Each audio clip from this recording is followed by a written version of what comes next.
let's waste no time. Let's cue in. It's map number 1 of the North American League Finals. Space Station versus DarkZero. SSG will be beginning things on defense. So we got the ban phase rolling out here, and since SSG's on defense, they ban first. They'll get rid of the Thatcher.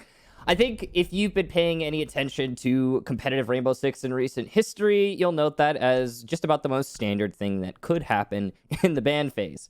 We'll see DarkZero's response, and okay, well, you know, you start with standard. A little bit of a left turn here, though I like this. Ying eliminated. We've actually seen Ying and operators like her who rely on throwables become slightly more relevant in recent history because of the nerfs to both Wamai and Jaeger, and I think that's somewhat interesting. Smoke still has the deployable shield, but both Valkyrie and Wamai lost them. In fact, Wamai's pick rate has plummeted as of late in most top-level competitive play. And of course, this is a number that isn't just pulled from the North American League. This is a number that's additionally pulled from EU, from LATAM, and of course, there were some qualifiers from a variety of different regions over the last couple weeks as all 20 teams were confirmed for the 6 Invitational. Those 4 qualifiers, of course, occurring over the last month or so. His pick rate's not going to be particularly relevant in this map because Wamai is banned out dead last, which is kind of funny because we've speculated that the changes to Wamai, now that he only gets 4 magnets, he doesn't have access to a deployable shield.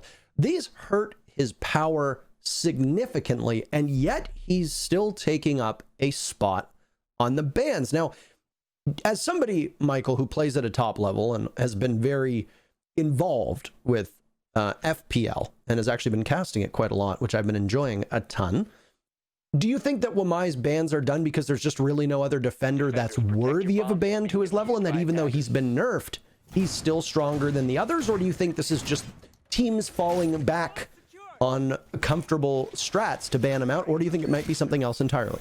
I think it's a suggestion of what SSG wants to do on attack. So obviously they're starting on defense here, but that's their ban on the Wamai. So we'll see what it is. It probably has something to do with nade play or something along those lines. No, it is not the best ban that you could do, generally speaking. Like, for example, I think a lot of people would lean towards, in Coastline, maybe a Mira ban, maybe a Malusi ban. You've got a couple other options, of course. But I think, yeah, no, to me, it just suggests Space Station, they want to use some nades. They want to have some fun with their, ability to place a grenade where it needs to be, or any other, like I said, throwable that can factor into the game. Like, we do have Ying on the ban list, so I think that DarkZero knew what to expect going into this. Imagine if Ying weren't banned. Space Station starts bringing it with a banned Wamai. So to me, it just seems like the plan. And, you brought it up yourself earlier. There's still shields in play, and those shields are still a pain to deal with. So banning out a Wamai makes dealing with the shields so much easier. There you have it. Esports Awards Color Commentator of the Year, breaking it down for you, providing color and analysis live on the fly and looking pretty fly at the same time. So there you have it. Ying out of the equation and Thatcher out of the equation as DarkZero is on attack. Ying is an operator that DZ has played before, so obviously this is a somewhat self-inflicted wound, even though when a team does ban an operator, they obviously have a way to play around it. It's not like DZ's gonna ban Ying and Mint's gonna come back from the bathroom and go, hey, wait a second, guys, what happened here? I was gonna play her. So they'll be prepared for that. Wamai and Valkyrie not available for SSG on what is so far an almost old style of defense of Penthouse, but for a very different bomb site. Eclipse gets the lead-off kill. Down goes Canadian. The Vigil's roam will not be as successful as he wants it to be, as there's still 90 seconds on the clock. And one of those pesky operators you're going to have to clear out off-site is now gone. Bosco still lurks above, as does Fultz. You saw the Mira playing inside of Penthouse. And Skies might be the one to strike here, as he's just at the doorway of VIP Lounge. He sees the Jaeger swing out and over towards 90, a spot that in ranked and more casual play is referred to as Jaeger spot for a lot of people, will prompt him to scoot away. The buck persists inside of VIP, and with about a minute left, Thinking Nade is just sitting on this Mira window where Fultz had been playing originally. Fultz downstairs, Hyper gets the kill on that, immediately traded off by Thinking Nade, and Eclipse picks up kill number 2 on Bosco. This should be, with the exception of Fultz, everybody off site. Fultz has now buried himself inside a site because action is occurring at a very quick pace. 50 seconds remaining, Michael. And it's a 4v1 favoring DarkZero. DZ, I don't know if they're aware of Fultz's location, but he's not going to be long for this earth, as there goes the roof above him. Sky's picking it away, and Fultz just sits and waits.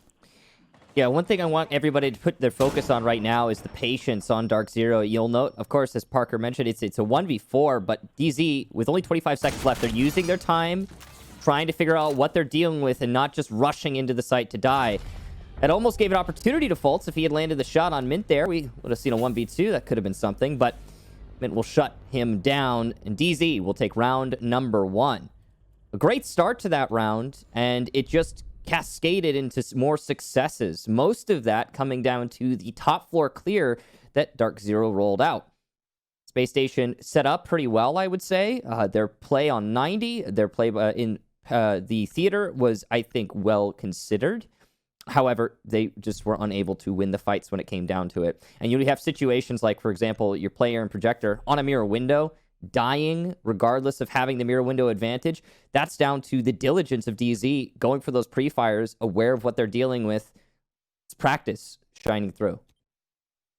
Attackers need to locate and defuse. So, no, not really keen to go back to kitchen, and with coastline, there's 3 viable bomb sites that we see teams tend to rotate through, whether it be kitchen and then a more aggressive hold upstairs. It can be over towards hookah and billiards, which is where the bomb site for round number 2 is going to be.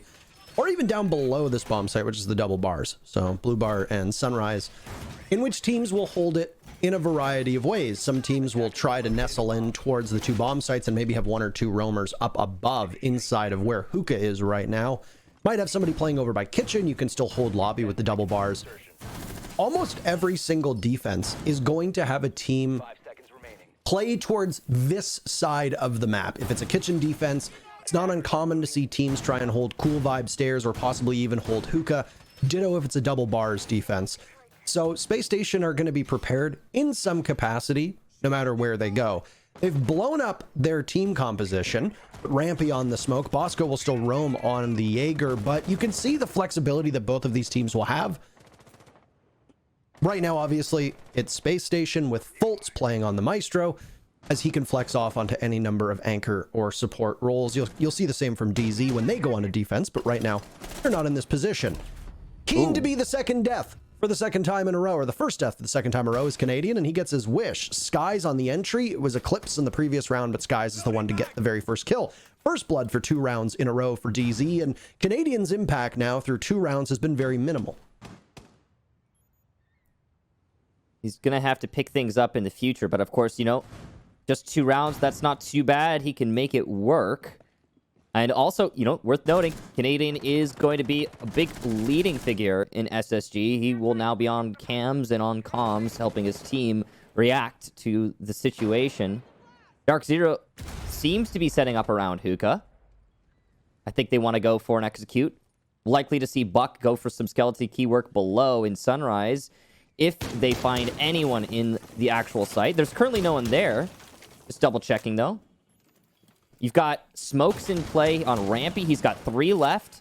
1 C4 in the pocket of Thinking Nade. So the indirect denial here is very relevant for the defense. But they're going to actually try and put themselves in hookah. This is a dangerous play from Bosco. He is certainly playing with fire. He'll go for the drop and win the fight. It took him a while, but he gets it and loses most of his HP. Meanwhile, your smoke above, who is trying to assist, will die to Eclipse. So we've got just about an even exchange. Since SSG was already a man down, though, it favors DZ. Look at how close to death Bosco came on. It was a very messy fight. So he's but a single bullet. It doesn't really matter. We say this phrase often, which is that even with 1 HP, as long as you've still got a gun in your hands, you are capable of fragging. The little that was left of Bosco is now gone, leaving Thinking Nade and Fultz to hold on to the site for 40 seconds, and Thinking Nade will feel the heat from below as he gets very aggressive on the door of hookah. He can go for a swing out, but there's nobody playing really in that direction. He'll huck a C4, and it goes off, but it doesn't find its target. He'll have to watch big window as well as that hookah door, which is going to be a monumental challenge. Fultz is positioned to look in the same way. But because of DZ's numbers, well, they can hold these angles and not really give up too much.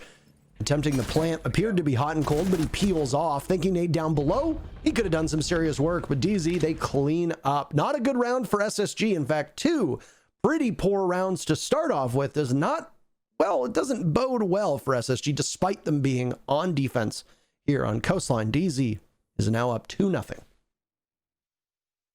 And again, I hate to sound like a broken record here, Parker, but the patience is what is most clear to me on DarkZero. They are very methodical in their execution.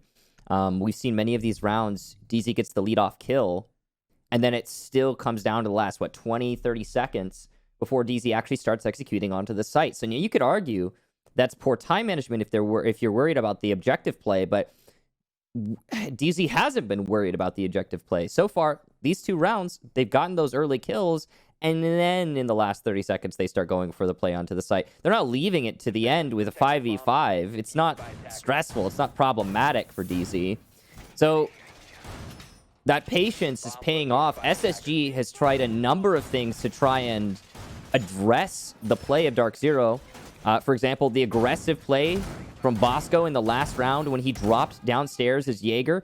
What that is an expectation that DarkZero, as has been discussed in the past, will be unable to react adeptly to, I guess, unexpected aggression.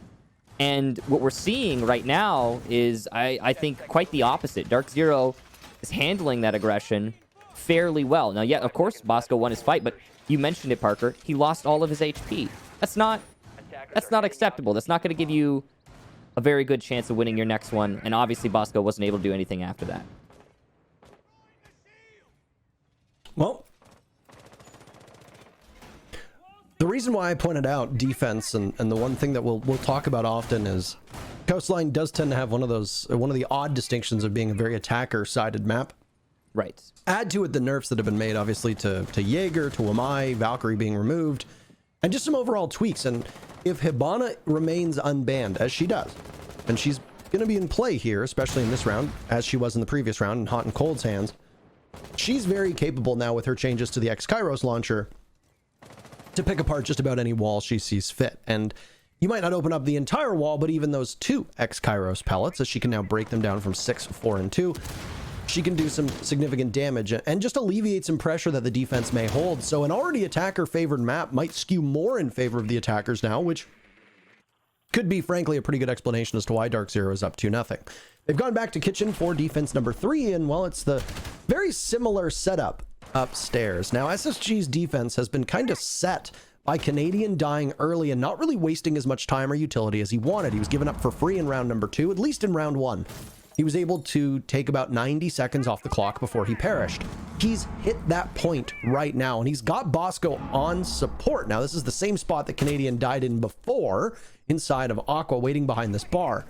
A Twitch drone goes on in, and DZ is aware of the presence over on that side of the map. There's a lot that DarkZero is going to need to clear out here before they decide to just barnstorm the bomb site. I don't know if DZ is going to think that it's a viable strat to just pressure the bomb site and force SSG to fight their way back in, but it's something that we'll watch over the next minute. Early pick this time falls in favor of Space Station, and they'll add to it. It's a great start in contrast to previous rounds. DZ now in recovery mode. Got Mint, Hot, and Hyper. It's a hell of a combo of players, but down goes Hyper in the hallway, and into Projector will lose the Hibana as well, leaving just your Twitch by VIP. Not going to be an easy recovery, even with 40 seconds. In fact, not likely to be recovered at all. C4 shot midair. That's nice reaction from Mint. He's still got the player in the mirror window, though, and that's thinking Nate to make it a flawless round. It all ended in about 30 seconds. Beautiful coordination there from Space Station.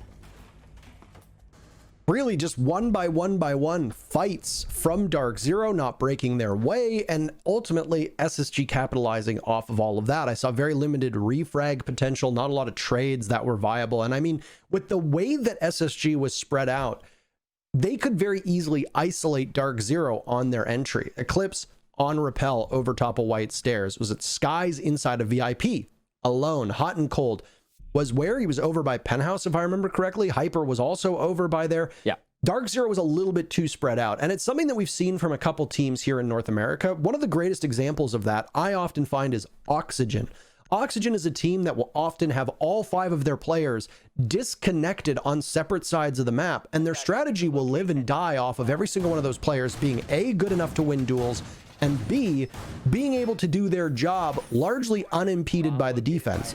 Now, through rounds 1 and 2, DarkZero emulated that very well. They won their aim fights, they won their duels, and they were all able to do their various utility work, discovery work, and entry work relatively easily in comparison to SSG. And a lot of it was the fact that Canadian dies twice. You're in a permanent 5v4 as long as you play it safe and don't immediately give up a pick to equalize back to a 4v4. That round, DZ tried to do it. SSG made a couple changes. Canadian was a little bit better supported over by Luggage. Neither he nor Bosco gave themselves up to anybody that were playing on Skylight. And the change that was made inside of Penthouse was a little bit earlier, so Fultz didn't have to rotate back as quickly as he did in round number 1. SSG realized the mistakes that they'd made, they sharpened up, and they ended up winning, and it was a pretty convincing round on their end. Love this setup here from Space Station. Pretty darn standard, but the mirror window being added into storage is going to help a lot with your control on the south side, specifically in that main lobby. It's just really, it's an unpushable angle when you've got that mirror window up in the main lobby. You're not going to want to go in there. And that extension to kitchen is necessary because if the attackers gain control of kitchen, it's too easy for them to launch an attack onto the sunrise bar and pinch all of your anchors. Now, you could roam vertically on this site, but there's just too much ground to cover usually. So what we're seeing right now is what is pretty standard. A detached roamer who's off on his own with a mission.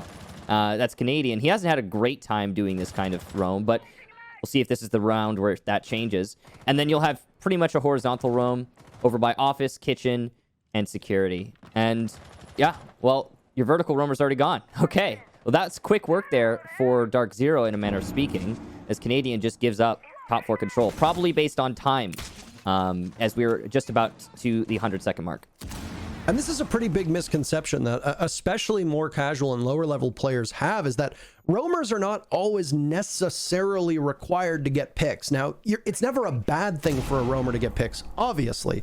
But for some teams, they'll do setups where your roamer's job is to kill drones, bait out utility, and most importantly, waste time. And if you're capable of doing that, then you're in really good shape.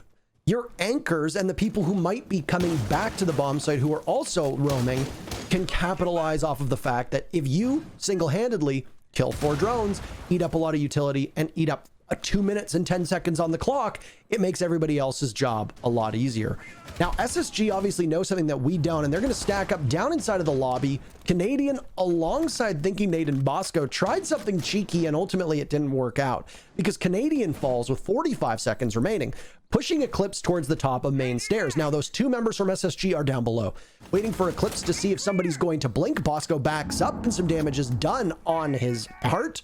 Eclipse back up top to govern over the rotates that were made. All while this is happening, DarkZero has managed to corral their team towards the bomb site, and Fultz guns down hot and cold right as the diffuser was close to being planted. 2 kills for SSG, answered by a single one from Skies on DarkZero. Rampy, looking over the diffuser that's just been felled by B-Bomb, picked up and hyper dropped by Rampy. No Zofia, so he can't withstand. He's on the Ash roll, leaving Mint and Skies to try and push into the bomb site. 5 seconds remaining with diffuser down. It doesn't seem like this is bound to happen. A great shot from Mint. He's going to have to stick the landing, and he'll do just that. But Skies is down, so it'll be an easy finish for SSG. Up runs Bosco, down drops Mint, and SSG will tie the game up at 2-2. Rampy with some hero plays in that round. That's some serious work there on the smoke, able to deny the plant and lock up the cool vibe stairs at the same time. So we had an interesting attempt there at a flank from SSG by the main staircase, and it was a 3-man stack. I think they were trying to retake to alleviate some pressure, which makes sense because of all the, the abundance of pressure that was being applied to the sunrise bar by the buck above. But Clips did a great job at stopping that push. He got a pick off of it. And you'd think that with that advantage, DarkZero would be able to then extend their lead and take the round. But in this round, DarkZero was a little bit too thin on their setup. They had players by mud, players above, players on flank watch, and then 1 player on the plant. Not enough active guns where they needed to be, and so that plant was not allowed to go down. And that's the key factor for the round. It was all thanks to Rampy. It is a significant challenge to get a proper plant behind the bomb in Blue Bar if you do not have control of the back of Sunrise, if you do not have control of Hookah. Most teams won't sweat too much to take control of Hookah, and the attackers can get it pretty quickly if the defenders assess that it's better for them to fall off, as we saw Canadian do after about a minute and 20 seconds into the round. He fell off his vertical play upstairs, tried to head back to the bomb site, and he was just floating around on that bottom floor. I think that was a wise call to make for Canadian, even if he did sort of give his life up to Eclipse needlessly. But he wasted a lot of time, and then that retake into lobby, which stalled out Eclipse and basically made the Nomad in a position where he wasn't really that much of a factor with 40 seconds remaining on the clock, was actually a pretty smart decision by SSG, in particular with Bosco and Thinking Need there to support down in the main lobby. But the thing that DZ struggled at was that they were never really able to flush Rampy out of that position behind the Sunrise bar. And that is a very pivotal spot. There was a deployable shield set up by SSG in the doorway as well. So Rampy had no shortage of coverage. He could very easily hide and just wait. And on top of that, he could just lob out smokes at his leisure while also using either the shotgun or the SMG to punish somebody in that position. Great patience here from both teams. You see a lot of play on that main staircase be based off sound. And we even saw the pre-fires from Eclipse when he was playing Nomad at the top of main stairs last round. That was based off sound. So it's good information gathering. This is one of the few places where you're going to be able to go ahead and, sledge up. You could get on top of the couch that Skies is next to and sledge above where the near Hot and Cold's drone is inside of Hookah. And you can also sledge where the rotate is, as Skies already did. He'll nade from below. That destroys the shield ramp he was playing off of, and it also does significant damage. The spray through the floor will down Rampy, and the second nade should finish him off. You can see no one coming to save him just yet. Thinking Nade actually just dodged a proverbial bullet, literal nade. And he'll stay in play, but Fultz won't, as he is felled elsewhere, looks like by Vase. Things are getting a little dicey here for SSG. In the 3v5 now, DZ seems to have fingers everywhere as they get yet another pick, making this an even more hopeless situation for Space Station. Which is tough for them to go off of, and Thinking Nade knows that he'll have to swing for the fences and try to hit as big of a home run as he can. He's not going to hit anything. It's a flawless round for DZ if they can get Canadian without losing a single member. And there it is. Eclipse on the window. He'll punish Canadian. And ultimately, the worst round for Space Station thus far comes in round number 5 after SSG seemed to have grabbed some good momentum. They won kitchen defense. They won a bar defense. They struggled on Hookah. And this is 2 for 2 on attacks on this bomb site for DarkZero now. The good news is that Space Station have but one defense remaining, and kitchen is available yet again. So that's where they're going to go. No Penthouse Theater on the docket for them. DZ, very fierce on their entry that round. Yeah, I loved what we saw there from DZ. Their angle play was the most important thing. Okay, so we've seen so far through this attacking half a very consistent pattern for how DarkZero is setting up their attacks. They are spread very thin, which is actually it's dangerous. It's part of why Space Station's been able to peel off 2 rounds from this first half. Because DarkZero is trying to control so many angles, they have to put one player in each position, which detracts from your refrag capability. Now, on a map like Coastline, it makes sense because it's such a shallow map. But we talk about how this is one of the most attacker-sided maps in the game, at least in terms of competitive siege. And why is that? It's mostly just because of how shallow it is. And the angle play is definitely a major factor. Generally speaking, though, teams don't lean so heavily into cutting off all of the rotations. They'll just use select ones they think will be most useful in the moment.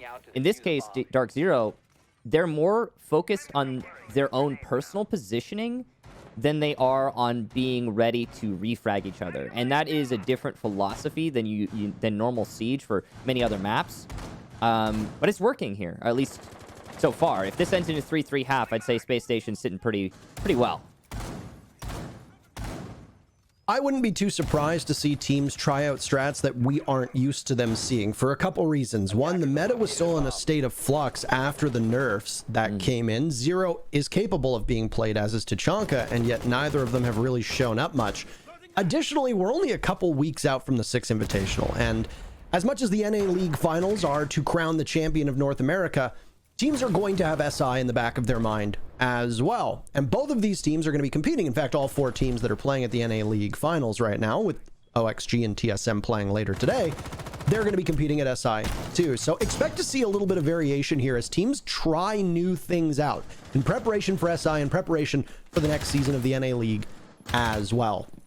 SSG have been trying a lot of things that we haven't seen before, and there's been mixed results. This round, but about 20 seconds ago, Rampy, the smoke of Space Station, ends up being the first to die, and he's now joined on the bench by Canadian, who is 0-5 so far through these 6 rounds on defense. Hard pressed to say he succeeded in wasting a ton of time now, as there's still half of the round to go, and SSG finds themselves in a 3v5. Thinking Nate could get something off this mirror window, but it's actually Bosco at 90 to get the first pick for his team. That's Eclipse gone. And Eclipse has been an absolute terror so far in this first half. With 8 kills, he far outstretches the scoreline of everyone else in the lobby. So having Eclipse on the floor and no longer active, major factor. Ooh, what a win from Hyper, though. Thinking Nate was supposed to take that. And in the hallway, so does Bosco lose his fight. So, Fultz, once again, the lone defender. He'll be playing on the site. Not much of a hope here. With 50 seconds left, DarkZero is going to open up above, start droning in, and just establish their absolute dominance from the top floor. So it's looking like a 4-2 split, but let's not count Fultz out just yet. He doesn't have a C4, but he does land his shots. And we've got some players on the attack that are somewhat low in HP. A little bit of damage done there to Fultz. Oh, almost a nice shot. He does put Hyper a little bit lower, but it doesn't matter as the plant's going down. This is about to be a post plant, and that's going to make this real difficult to win. Mint from the kitchen window. Final kill. DarkZero ends the first half 4-2. That's the scoreline that you want to see if you're starting on attack on Coastline. Some things have changed. You look at certain maps like Villa, which have become much friendlier to the attackers, and in fact was actually attacker-sided for a vast majority of North American League play. And certain maps have slowly fallen away from being the defensive strongholds that they used to be, and 2 of them that come to mind are both Clubhouse and Cafe Dostoevsky. One thing that hasn't changed at all is Coastline's favorability for the attacking team. DZ obviously pumped that they get to go first on attack here, and they were able to leverage that into a 4-2 scoreline of that first half, isolating various roamers of SSG, and oftentimes SSG are a very deep team. Some games you'll see Fultz and Rampy on roam really power through. In this case, Rampy was on smoke for the vast majority of defense, and Fultz was often on those pivotal anchor roles as well. In fact, it was Bosco who was doing most of the roaming, and we see this from SSG from time to time. Bosco will get off of smoke, he'll go on to Jaeger depending on the map. Fultz might roam, or he might be reunited with his old favorable operator, which is Maestro. So SSG obviously trying some things out here. Ditto goes for DZ, hot and cold playing a support role, but you do tend to see him stick onto Maestro on certain maps and then off of it on others. So DarkZero is going to show off that same depth, where sometimes the anchors are able to come alive for SSG, sometimes it's the roamers. On attack, you're going to need a very big half, not just because DarkZero is only a couple rounds away from putting map 1 in the books and in their win column, but you need Fultz and Rampy to really come alive. Right now, all of SSG have struggled to really light up the scoreboard the way that they need to. If you cannot have a big half from Fultz and Rampy, I fear that Space Station won't have the firepower to take on DarkZero, but SSG goes on to attack. That's the side that most teams want on Coastline, so we'll see if they're able to run up the score and bring this one back to a much closer match than it has been so far. Clips on the roam here. Putting in his work, destroying those drones. Counting down from 10. Canadian gets information by security, so SSG knows what they're dealing with over there, and that'll be a focus for them. If they can cut off security, then they can focus on their clear into Sunrise, where Eclipse is. See another drone coming in to try and call him out, and he'll actually fall back. Again, this could be due to time. He's already done his work when it comes to destroying those drones. And playing off the main lobby allows you to control the kitchen door from a distance, and the holes that were opened up in the kitchen wall. Dokkaebi and Lion combo, talked about it a little bit there, and you know, I think Space Station's probably going to leverage this very well when it comes to the site execution. This is one of the few sites where you could bring a Dokkaebi and Lion combo and have it be exceptionally potent, and that's all thanks to the sheer pressure that is applied to the defenders by those two gadgets and how shallow this map is. That's why you don't see these operators so much on other maps. It's mostly just, again, coastline being easy to access the defenders on. We'll see if those play a large role when it comes to the site execution that is starting to mount up. First round in a long time where we haven't had an early pick for either team. A very, very slow round right now, which... I don't know. If I'm an attacking team, I want to try to get a first pick on coastline before the 1 minute mark. I think that more than anything, this falls on the shoulders of SSG not being as strong on attack. But one thing that really tells the story to me is that Rampy still has all 3 Lion charges available. There's your leadoff pick. It's Canadian. He breaks the donut that he had. He finds himself his very first kill of this map, and the first Lion charge goes off as well. So SSG were clearly geared up to a late execute. They were not expecting to get a pick in the first 30 seconds, first minute, like we saw so often from DarkZero. So expect things to heat up now. Both logic bombs go off within the span of about 25 seconds. Another EE1D goes, but SSG is going to be running into a wall as DZ are prepared for this entry point. Unfortunately for them, Mint loses his fight to Bosco, so even though Eclipse is able to get one for his team, they're going to see the numbers continue to go down. Nitro Cell tossed out from Eclipse. It counts. He picks up his second kill, but now Skies will need to clutch out. He'll smoke the diffuser. It's down. He needs to stay alive for 2 seconds. This is monumental. And there's the timer. Nobody from Space Station can recover, even though there's still plenty of bodies left. DZ hangs on. They take their very first defense. Now, see, we were talking about those leadoff kills. Briefly mentioned how that was such a slow round, and you said it yourself, Parker, and I wholeheartedly agree. That rests on the shoulders of SSG. You want to be able to get a pick on coastline of all maps before the last minute of the round. We didn't see that happen, and yeah, okay, Space Station did get the lead off. Canadian did manage to get one off-site before the actual engagement on-site happened. But then also, what happened with the plant? You've got one player on the kitchen window, that's your Dokkaebi, Fultz, who has the diffuser in hand. Nobody there to recover the diffuser in case Fultz dies. Not one person with 30 seconds on the clock. So what happens? Well, your smoke, who is allowed to play inside of storage, chain smokes off the kitchen window because they know that's where you're trying to plant, denying you for almost the entirety of those 30 seconds. And then, somewhat unfortunately, the C4, which I actually thought was a little too early from Malusi, actually managed to get the kill on Fultz, who would have been the planter on the kitchen window. That's terrible news. And yeah, gas canister on the diffuser as it's down for the final 8 seconds. All Skies needs to do is stay alive. Easy as she comes there. Beautiful objective play from DarkZero. I love that focus on what you need to win rather than on, site control or kills or whatever. If you deny the plan and you stay alive to the end, you win the round. And when I talked about how patience was useful for DZ on the first half, it's even more so here on the second. And DZ now finds himself within striking distance. Winning 2 more rounds on defense on coastline is not always the norm, but a 3-3 split on this half guarantees DarkZero a victory. So they don't really have too much to do in order to put this one away. Curiously, they'll go to the double bars for their very second defense. As I noted during the beginning rounds of this map, coastline does have 3 very viable bomb sites. Penthouse and Theater will see some play. It is brought out for pocket strats, goofy strats, and can be done to catch teams off guard.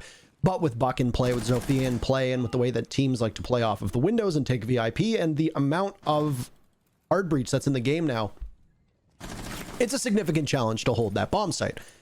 So on the double bars, your starting point for a lot of teams, clearing out the peripheries of that second floor and then closing in on hookah. Some teams will not opt to defend hookah till the bitter end, but DZ have 2 players in that position right now.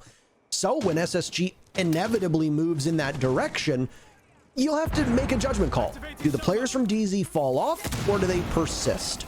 And they managed to barricade themselves in towards Billiards as well. Down goes one soft wall, and the castle barricade on the double door will fall too, as Canadian by Aqua is just ready for a fight.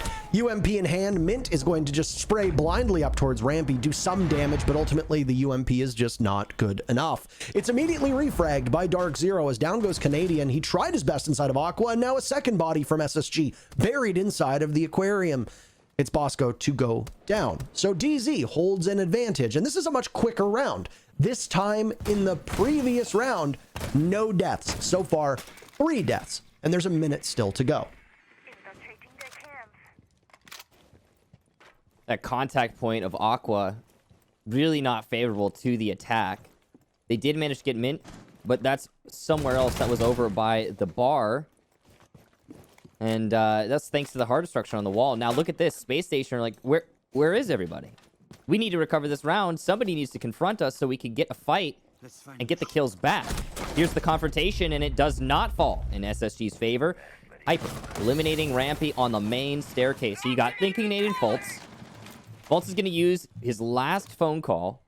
He's got Diffuser in hand. He knows he has to make a play for the site with only 15 seconds. Smokes are starting to chain out. Last one still in the pocket of Skies. One Selma, but no time to use it, so it's a rush into the blue bar that ends in the demise of both SSG players.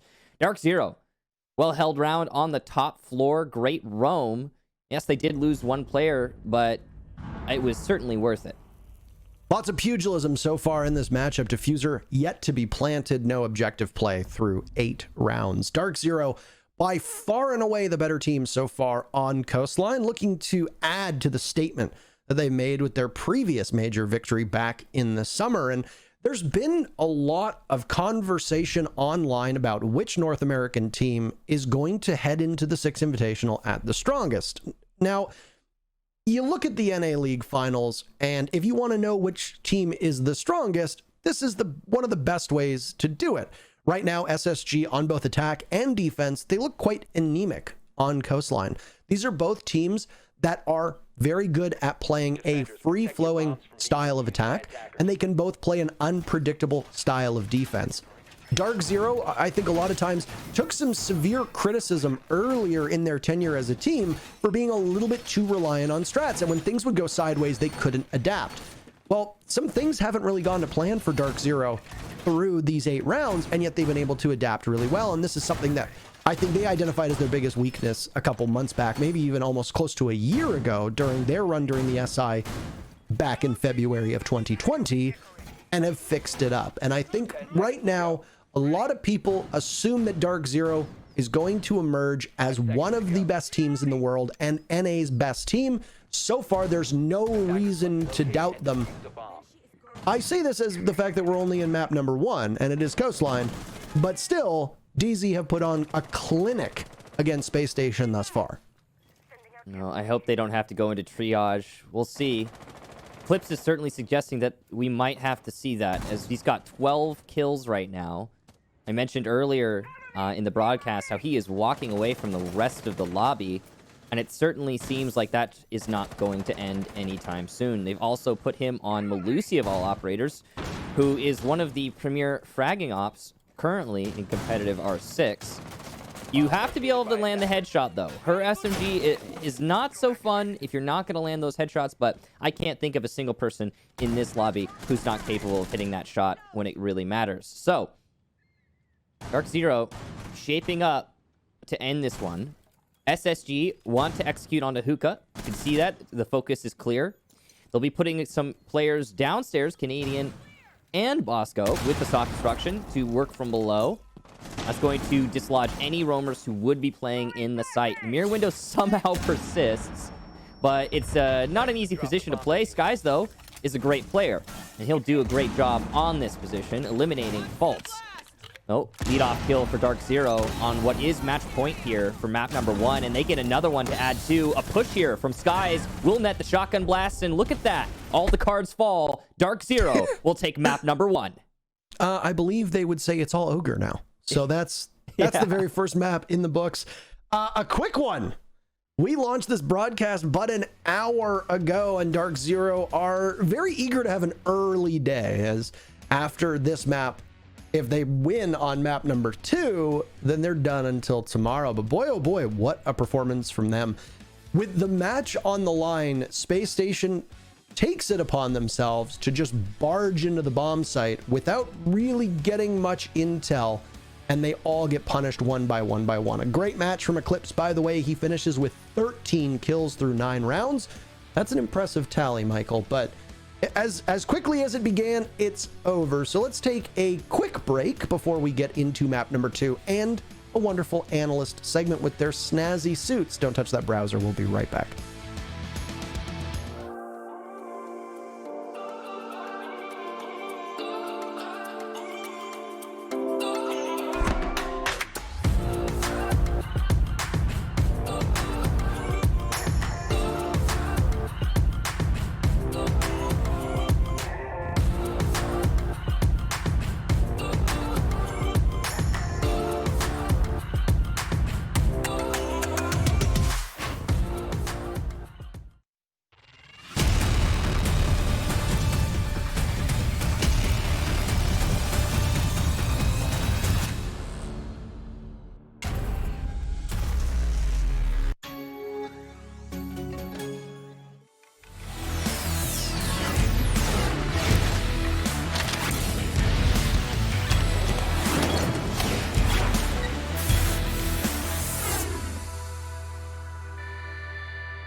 All right, ladies and gentlemen, welcome back in a coastline game that seemed to go by faster than the death segment. But to start the game off with, DarkZero dominated the world champs Space Station Gaming to go up 1-0. Jesse, Jacob, what are your initial thoughts about this entire match so far? Well, the first thing is that it's coastline. If things go really fast and really hectic, that speaks to the way in which this map is played, regardless of what region it's in. It is always frag heavy. Sometimes if you can't focus on the objective, that's perfectly expected. But the thing about this one is how on both attack and defense, DarkZero seemed locked in. SSG had a little bit of adaptation when they were on their defensive half. It was a 4-2 half. It wasn't the worst thing in the world, but then DZ gets on their own defense and cleans house. They left no room for SSG to breathe. Yeah, you gotta be happy if you're Space Station, because you don't have to play DarkZero in groups come SI, because oh my god, you clearly can't match up against this team. This was really bad from Space Station, and I mean, they didn't play horribly in all their rounds, but DarkZero just looked so complete. They looked so in their element up against the yellow Space Station astronauts. It was just unfortunate that it went by so quickly. Oh, and I love that reaction shot. I'm gonna tell you guys now, a hype skies is a skies you do not want to play with. But 7-2, the final scoreline. Eclipse dominated, 13 kills, 4 deaths, and behind him was definitely Skies. But on the end of Space Station Gaming, fellas, it's looking kind of sad. And Jesse, when it comes to this team right now, Space Station Gaming, I mean, one thing that was really on your mind was their roam. And you know what? There was a player on DarkZero that has something to say about that. Yeah, I mean, you look at Eclipse going 13-4. He obviously stole the show. We talked about how he can step up in big ways in the pregame, and he clearly proved our points correct. But really, I mean, you've got to dig into why he was able to do so well. He's the roam clearer. He's the flank watch. You know, he's able to watch for those roams, and I really thought the roam game of Space Station Gaming didn't match up. Space Station made a specific role change after Stage 2 heading into the second major qualifier, and they made sure that they wanted to change Fault over onto a roaming position and move Canadian back onto an anchor. They kept that role change going into the second major. They ran it throughout the entire thing, but since then, they've clearly reverted that. We saw Fault doing a lot of mirror play, sitting back in sight. We saw Canadian on visual for a lot of these rounds and doing his best to roam. And Canadian wasn't having the impact. I mean, I love the guy. I really want to say that Canadian played well, but he didn't. Particularly in that first half, he went 0-5. And if you're playing a strategy where, you know, you've got a couple guys back on site, you're playing some Maestro, some Malusi, and then maybe, you know, a Vigil's off doing his thing, not having an impact's not a big deal. But Space Station's defenses were heavily reliant on their roam games. They were really focused on those, you know, drone denial operators, making sure the roamers could have an impact, because there weren't a ton of players back on the bomb site in case things fell apart. So when Canadian was consistently not able to win his fights against Eclipse, against Hyper, you know, against the roam clear of DarkZero, that was a huge blow. And of course, they're not going to do well in that first half if they can't get that roam down. Whenever we talk about consistency, we're expecting, you know, some type of great consistency, but for Canadian, it had to do with the not getting kills, and hopefully that can change. But Jacob, speaking about that type of roam clear and what Space Station Gaming did, how did they combat DZ's roam clear, man? Because DZ, they were on it. Eclipse with the entries, like Jesse was saying, they seem to have Space Station Gaming on lock when it came to that. They did, but there were those 2 rounds. The only 2 rounds that SSG were able to pull back from that map came when they were able to adapt to what DZ was doing on the roam clear. Both times, it was kind of one of those situations where DZ got into the building really quickly. They had their drones in, they had their bodies in, they were already beginning to set that utility up, and then SSG just kind of shows up and goes, hey guys, what's going on? And kills them before they're able to get their side execute down. So for all intents and purposes, those 2 rounds were really, really well, I suppose, counter executed, because DZ has to execute on their own game plan before they're able to make their push toward the bomb site. And SSG kind of caught them while they were still in the midst of that process. And if you're able to do that more often, then that's a really, really good thing. The only problem is they weren't able to do the inverse of that when they were on their own attacking half, and things just really seemed to fall apart from there. Yeah, so Jacob, since you're the prediction guy compared to Jesse, because you were just better than him last time, right? Where's this going? So we had a community poll, and the results, you guys didn't see it this time, so I made sure you guys weren't cheating. The question was, these 2 outperformed everyone at the U.S. November Major. How would they do day 1 of the U.S. Finals? It was between Foltz, of course, right? And Hyper from DarkZero. Jacob, you first. Who won that poll, man? Hyper had a really freaking good outing, even though DZ weren't able to pull away with a major victory, so I'm still kind of inclined to say he's the fan favorite over Foltz. I could be wrong, though. All right, Jesse, is he wrong? Is he wrong? Only a fool bets against the best player in NA. All right, well, short and sweet. Okay, I see how it is. Everybody a damn fool then, because folks won with 55%. Jesse, I tried to give you that alley. I tried to give you that alley, Jesse. You didn't catch it. So going into Clubhouse, Jacob, I want you to set the tone for this one. DarkZero, they could really put SSG to bed with this one.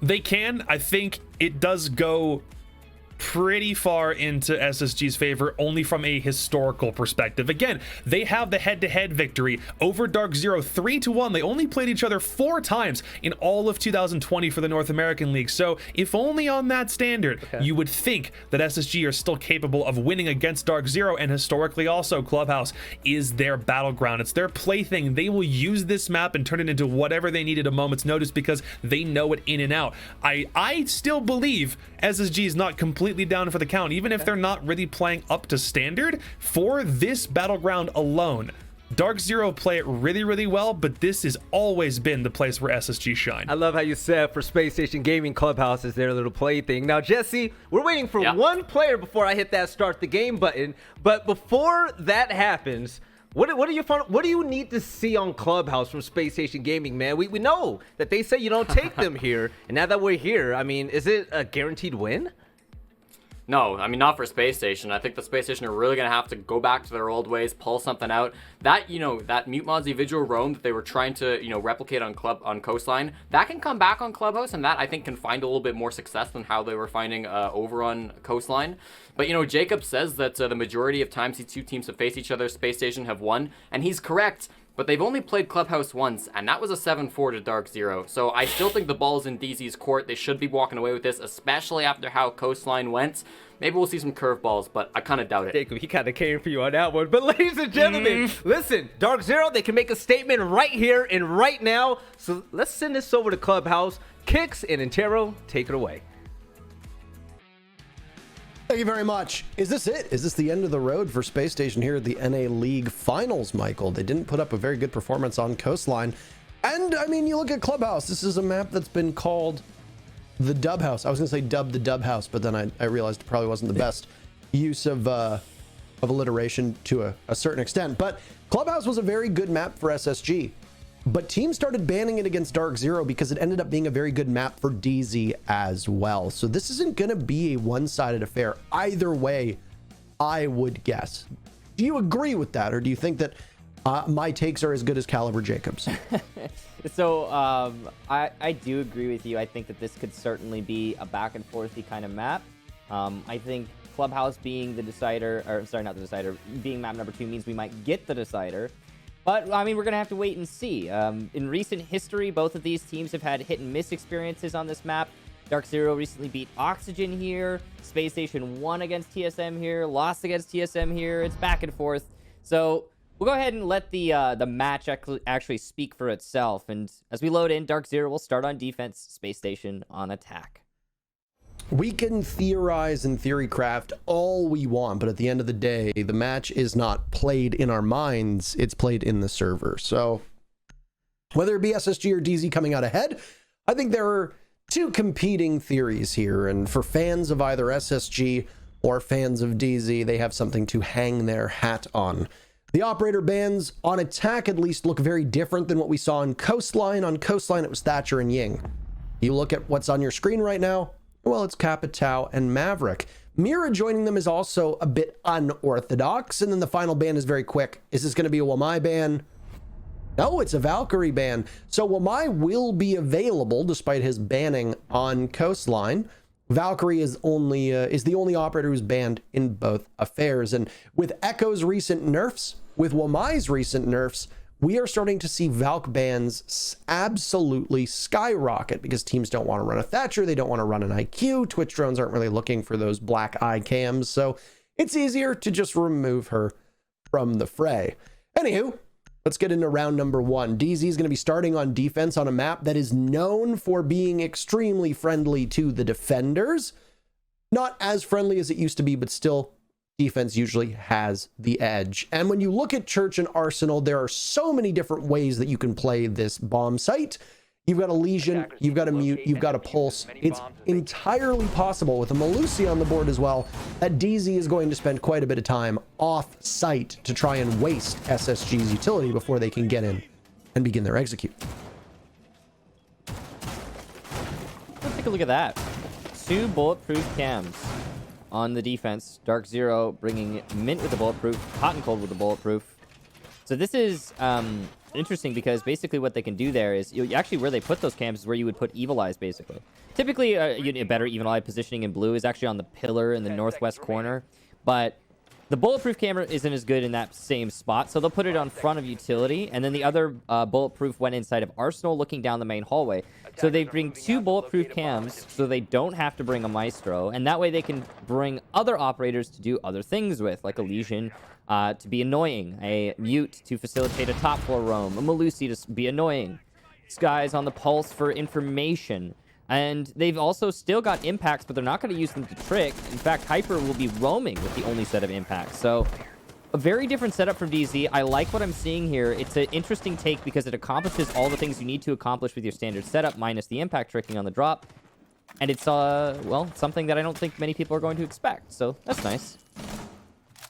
So it's correct. Yeah, you've got quite a heavy roam presence here. And you know what? It's often aided by having a Mozzie on the board. I think Mint just saw Fultz wander into CCTV, and the call from DarkZero is to get the hell out of Dodge.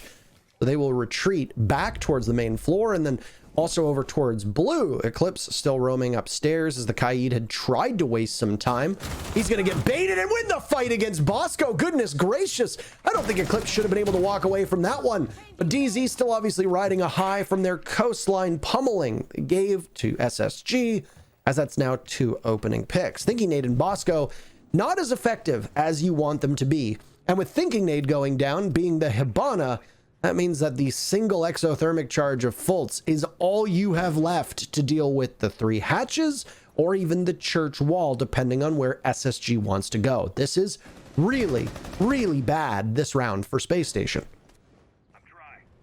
Not a great start to map number 2, and if it's going to set the tone for the overall match, then I think we all know where this is going. But it's not over yet, of course. Just 1 round. And even this can be recovered. With Thatcher in play, the Thermite of Fultz will be able to open up the drop in a Moto.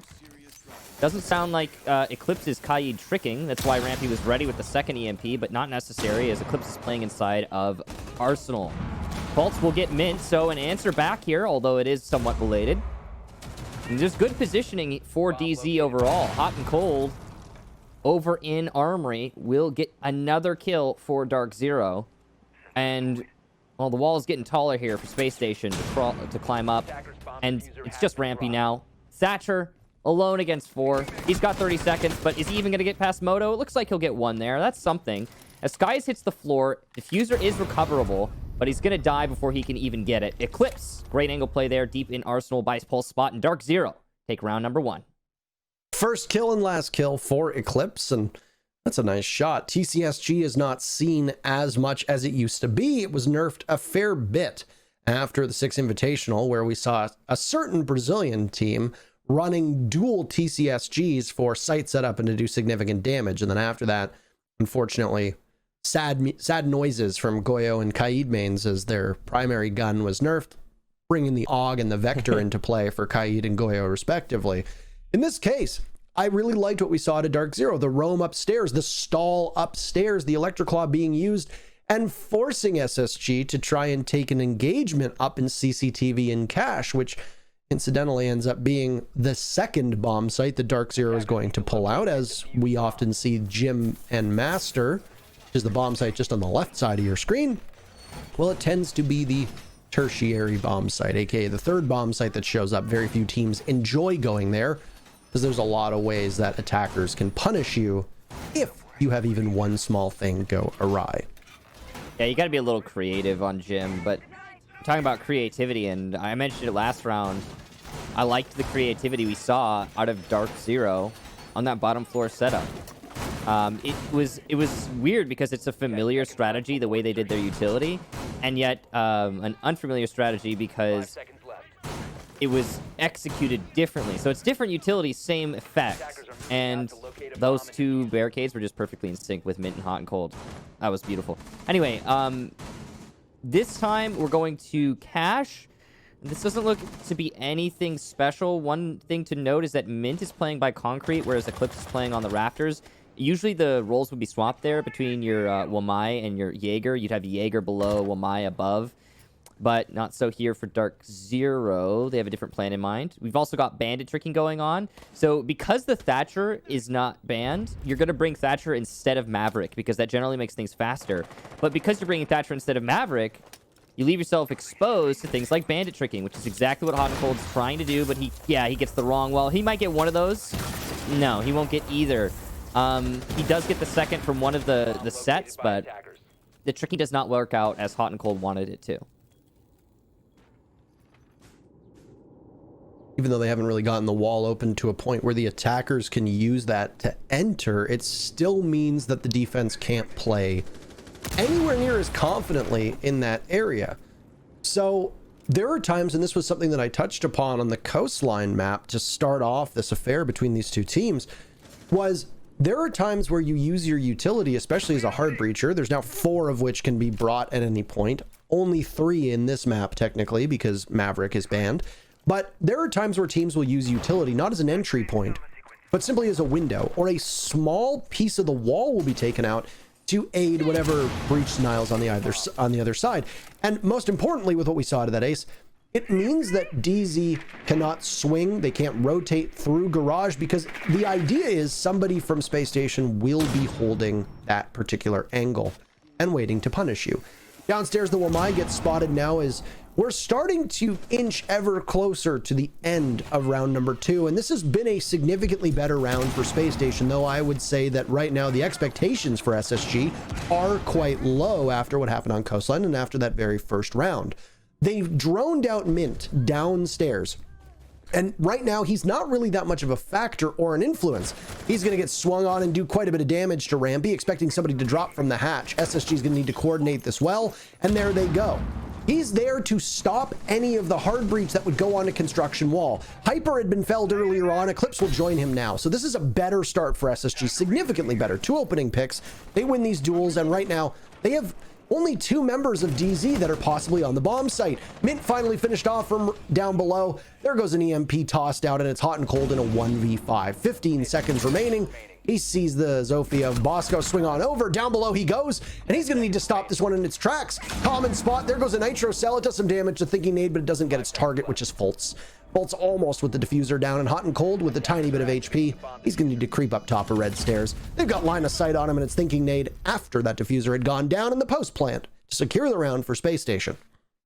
Great read there from SSG. Everything that DZ set up to deny Space Station control was directly countered and confronted. Space Station dealt with the roamer, who was attempting to late flank. They dealt with the Wamai down in dining, who was trying to impact trick the thermite off the wall in construction. They dealt with all of the players downstairs before they executed into cash.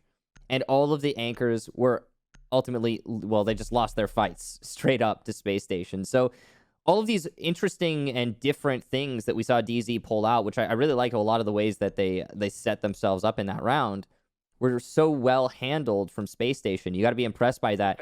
The question is, are they going to be able to keep that up consistently? Because, you know, that's the first round we've seen Space Station get in quite a while now. They've been having a rough go of it so far through this series. And we did see a flawless round from Space Station in map number 1. But they weren't able to keep that sort of momentum up in any kind of consistent way. So we'll see if this is the start of good things to come for Space Station. This is the beginning of their, you know, map number 2 to push us to the map number 3. But I'm not so sure. I'm not convinced yet. DarkZero will go back to cash, and they'll give it another go, see if they can correct their mistakes from last time. 5 seconds left before insertion. Attackers must locate and defuse. Fult's still on the thermite here. He'll be doing double heart breach with Thinking Nade. So, Canadian on Ash. I'm kind of sorry for laughing at Canadian being on Ash, but I will say that sorry? It's his favorite role. I do find it very odd with these role swaps. We saw a little bit of change to their roles on Coastline, and, you know, putting Rampy on Smoke was... I don't know if that's the right play necessarily to make. Right now, why are you putting Canadian on a very entry-heavy role? I mean, Ash is not the same operator that she used to be. She doesn't have flashes anymore. She can't burn any ADSs the same way, but she does have access to 3 of those breaching charges, or breaching rounds. So because of this, Ash is more of a utility operator than she ever has been, and a lot of teams aren't gambling an Ash as the first operator in the building because, well, you lose out on quite a lot. So it isn't that abnormal, I guess, to see it. But Canadian in this role, obviously, he hasn't really been flourishing. He's been having a hard day so far, but all of SSG, in fact, have been having a relatively hard day. Fultz, in particular, also not exactly excelling. Whereas in our question, our community poll that was asked earlier, who's going to do better, Hyper or Fultz? Right now, I would say the argument would very much be in favor of Hyper. Great impact tricking there on the Selma that was trying to get the wall that Eclipse is using to survive here. Earlier, it was an Evil Eye that got the Selma. The last one will be destroyed. Eclipse gets the refrag off of Hot and Cold, who was peeking at top red to try and keep Eclipse alive. So mission accomplished for Hot and Cold, but it cost him his life. In the end, though, an even exchange. Overall, SSG in slight favor. This peek here could have been good for DZ, but it's not going to happen. He won't win the fight down in lower garage. Down goes your Raptor player. That's Eclipse, finally. So Space Station's mission accomplished, and they will rise up those stairs to get garage control and to start their prepare for the actual site execution. We've got one player inside of construction for DZ. He's going to hop out. That's Hyper. He'll hop out when the plant starts to go down. But that's not the moment. Not right now. His teammates die, though. He actually has to rotate into the site, putting him in a very awkward position. A nice headshot onto Rampy. And with Fultz actually down, this is a 1v2 right now. He's going to get picked up. Hyper sizing the situation up. Peeks and loses the fight to Thinking Nade. Not the play there. Thinking Nade was too prepared. Great patience there for SSG, not seizing or not rushing into their advantage and losing the round. I can't say that that was poorly played by Hyper, because when you're in a 1v3 and you know that they're going to be coming from garage, whether or not you're aware of Fultz being picked back up, not really the point. Point being that you're going to be in a tough spot to try and pressure the bomb or the diffuser planter going down right next to the bomb. And with Thinking Nade doing what Thinking Nade does best, which is being an immovable object, Thinking Nade is an absolute rock on flank watch. I think you have to take the fight, and I think that was read correctly. SSG now proving that this bomb site on attack is something that they know quite well, and even with some of these role swaps, it's working out for them, I think, better than a lot of people would have expected. And certainly we were talking about on Coastline and now carrying through to Clubhouse, it's definitely working better in SSG's favor. Because of the site rotation being the way it is, DarkZero can go back downstairs. to Church and Arsenal. And if you look at the lineup that DZ is bringing, well, it's exactly the same. So DarkZero can do what they did before and back in round number 1, which is that roam upstairs, killing time and CCTV cache, holding master, holding logistics if they need to, and wasting as much time and winning all of their gunfights before SSG can even begin to sniff that bottom floor. And it certainly seems, by what we can see, that DarkZero is going to do a very similar setup upstairs that confounded SSG previously.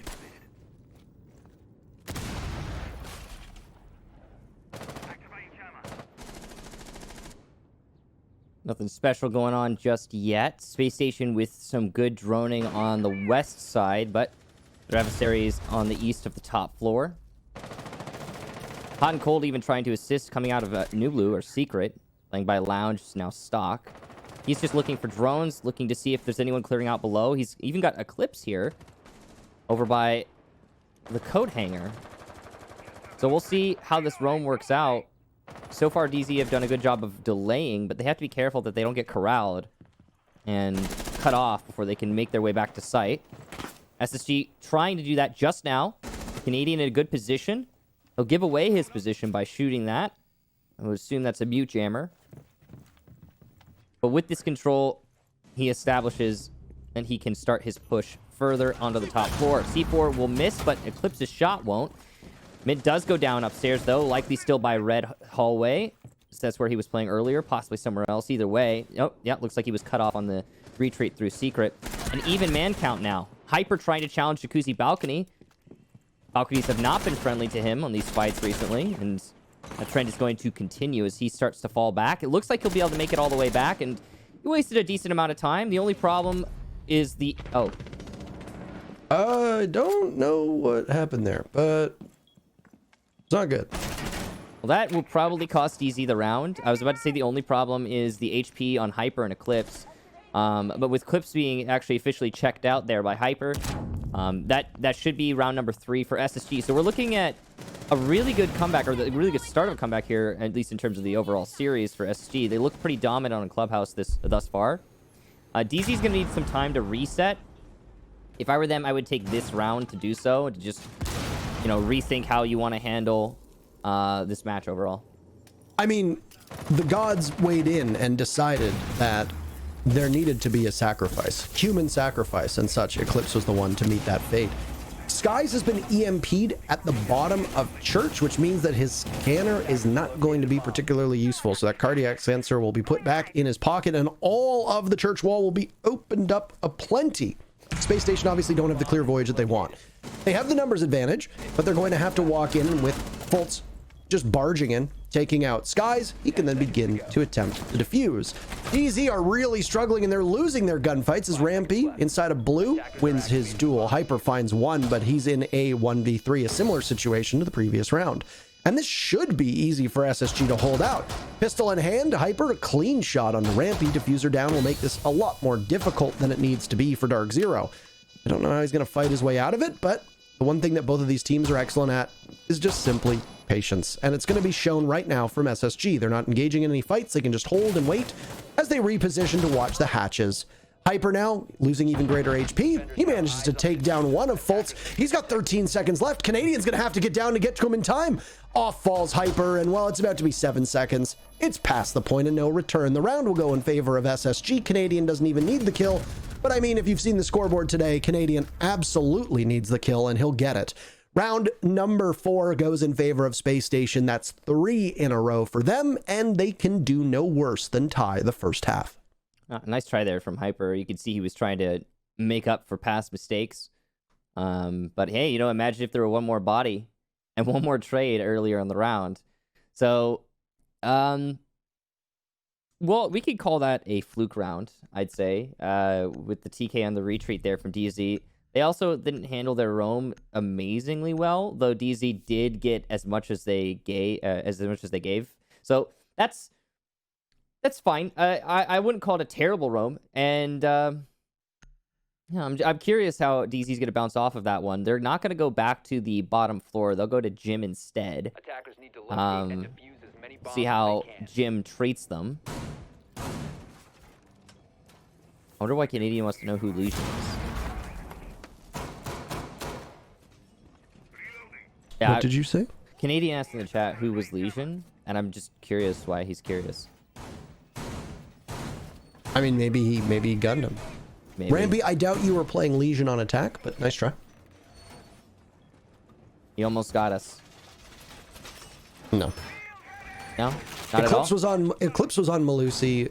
The Skies was on Pulse. Hyper was on Malusi. Hyper was on Malusi, Eclipse sorry. was on Eclipse was on Kaid. Yeah.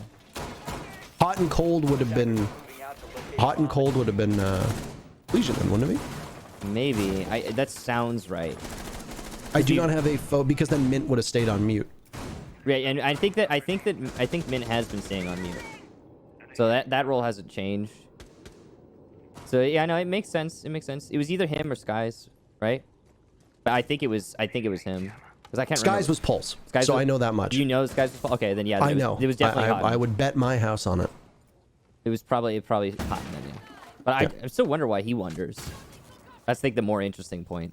Maybe he got the kill and he was proud of himself. Oh, yeah, I mean... Who knows? Interesting the calm silence from DarkZero. They might have just, honestly, sometimes when you're playing... They're focused, Michael. They're focused. Yeah, exactly. They're dialed in. They want to win. Lots of energy, lots of focus. Oh, I know that one. I don't remember what it's from, though. It's from The Other Guys. I quote that movie actually a fair bit, and I feel like it's an underappreciated Will Ferrell, Mark Wahlberg movie. Yeah, I remember. Everybody quotes Anchorman and Step Brothers. Nobody quotes The Other Guys. That's fine. I remember now when he was shouting it. Lots of energy, lots of focus.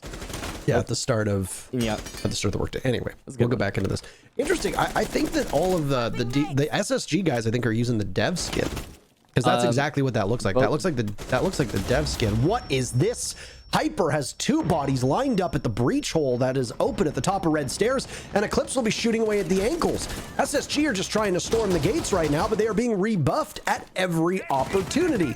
There's still one more at the top of red. They'll be smoked out. This action is happening fast and furious, and we'll see if there's 8 sequels to be had. Eclipse getting smoked by his own teammate. He'll swing out onto Rampy, capitalize, looks to the left, but it's to the right as where Fultz is positioned. And boy, oh boy, SSG ends up coming out of that one with only 2 bodies, 3 for DarkZero. But there's still a minute left for SSG to be able to fix this. And they've got plenty of utility.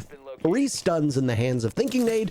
As well, you've got 10x Kairos and an exothermic charge for Fultz. The only problem is that if they don't go for frags and they attempt a defuse, it's going to put Thinking Nade in a 1v3.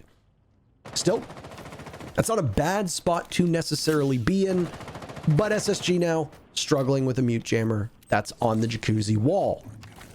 Unsure if they'll be able to get it or not.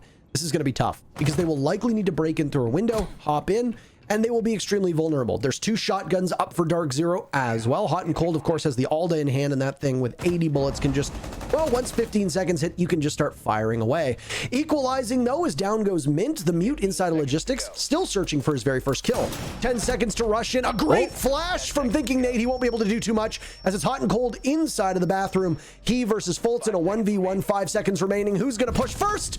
And it's Hot and Cold to win the fight against Fultz. DarkZero takes the round, only their second so far on defense here on Clubhouse, and it's on Jim Master of all the bomb sites. Good job there from DZ. Mostly that round came down to the play inside of Cash. So much time wasted, so much utility wasted, so many kills for Eclipse. He did a great job as Malusi in Cash. So well done to DZ taking that one. SSG did have some great answers, though. I have to hand it to them as well. No point seemed fully checked out of that round.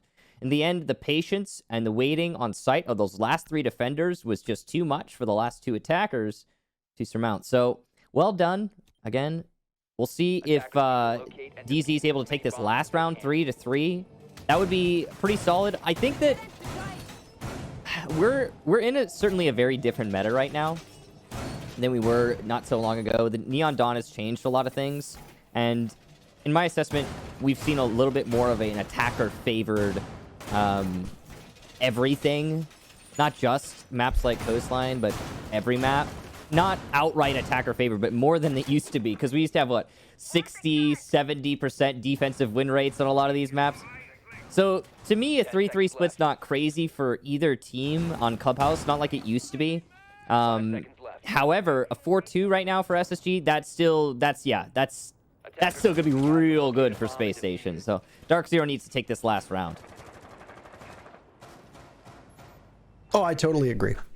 I think it's always important to put these team stats into context and put the map stats as well into context. And I think it's very apparent that with the role swaps that are coming in, teams are obviously trying out new things, and it's hard to really contextualize a team's success or lack thereof success based upon the operators they're playing. And I will continuously point to my good friend Canadian playing on the Ash as a very unusual role for him. I mean, sure, it's unusual, and yes, there are definitely players on his team that could play Ash pretty well. But I will say, there's two that jump to mind. Yeah, no big deal. But I will say, Canadian has a long history of playing Ash. Like, it's not exactly a new role for him, even if she is a different operator. So yeah, it's not crazy. I think a lot of viewers probably don't know Canadian's history of playing Ash, because we're talking like year 1, year 2 sort of stuff here. But no, he's done it before. He knows how to do it. So yeah. And also, you mentioned earlier, Parker, this might have something to do with this conversation. SI, I mean, it's right around the corner, and that is fresh in everyone's mind. So the things you show here are not always going to be the same things you show there. Oh, absolutely. And that's as well very evident with some of the strats that we've seen get played. SSG on Coastline in particular was very out of the ordinary for how they approach that map. They are usually much more practiced, not as split apart, not as isolated, and not as aggressive. And almost everything that was shown from them on Coastline is the opposite of what was shown from them in previous events, whether it be the November Major, whether it be the NA League matches previously. So Clubhouse, I think, so far is a little bit more standard as to how the teams are taking it, but that's because I don't think there's as much variation that you can necessarily have on attack. Fultz just sprints into the bomb site, by the way. You can take him off the entry operator, but you can't take the entry off of him. He comes in, he finds 2 kills, and he's getting that diffuser down as well. Nitro cell from Eclipse. Well, it will connect, but it's a little bit too late, about 2 seconds too late. Hot and Cold punished and then finished off by Thinking Naden. It's a 1v2 with Eclipse.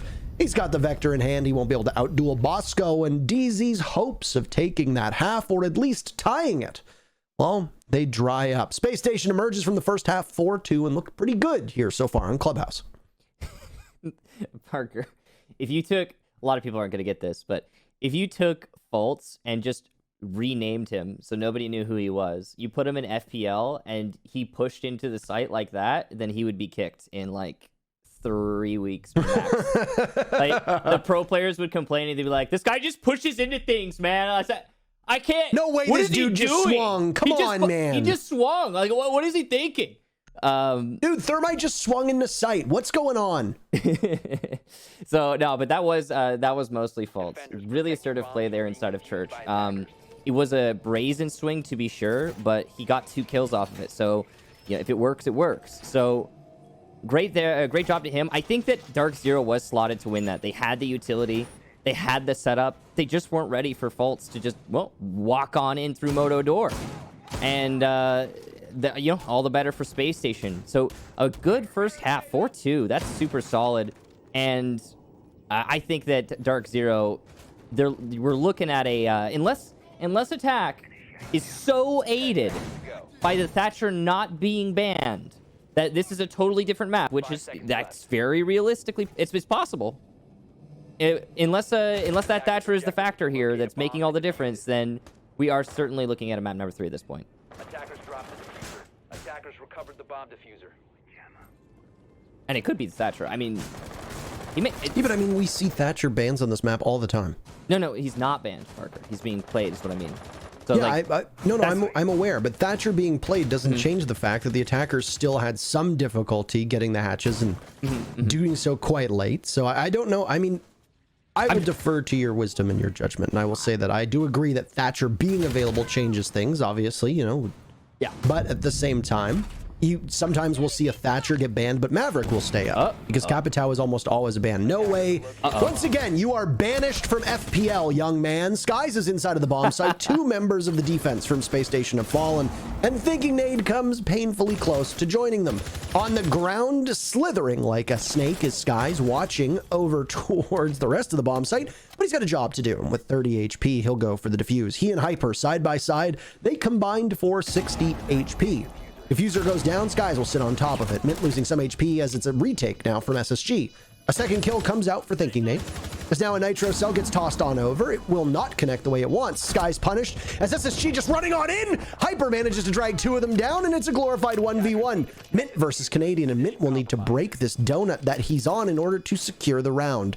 Tons of timer left for Canadian to play off of. He doesn't know the positioning of the Mozzie. Hits the collarbone, but not the head. Pre-fires away, and there you have it. Mint will break the 0 next to his kills. He'll pick up 1, and it's highly impactful. Protects the diffuser, and DZ takes their first round on attack. I was about to say, Parker, can we say impact frags? Because, oh boy, I mean, if you're going to get 1 kill in round number 7, that's the exact one you need to get. Great job there to Mint. We'll see if he can pick up more as this match continues on. He's on those support roles, though. He's doing his job, and that's the most important thing. I love the assertive play we're seeing from both teams. SSG on that last round of the first half, with Fultz in particular, rushing on in, seizing the opportunity. DZ, in that round we just witnessed, lead-off pick on the roamer who is trying to make it through the drop that was open, not making it in the end, and because that roamer didn't make it back, there wasn't any site presence in church for SSG because it's the roamer's job to hold it.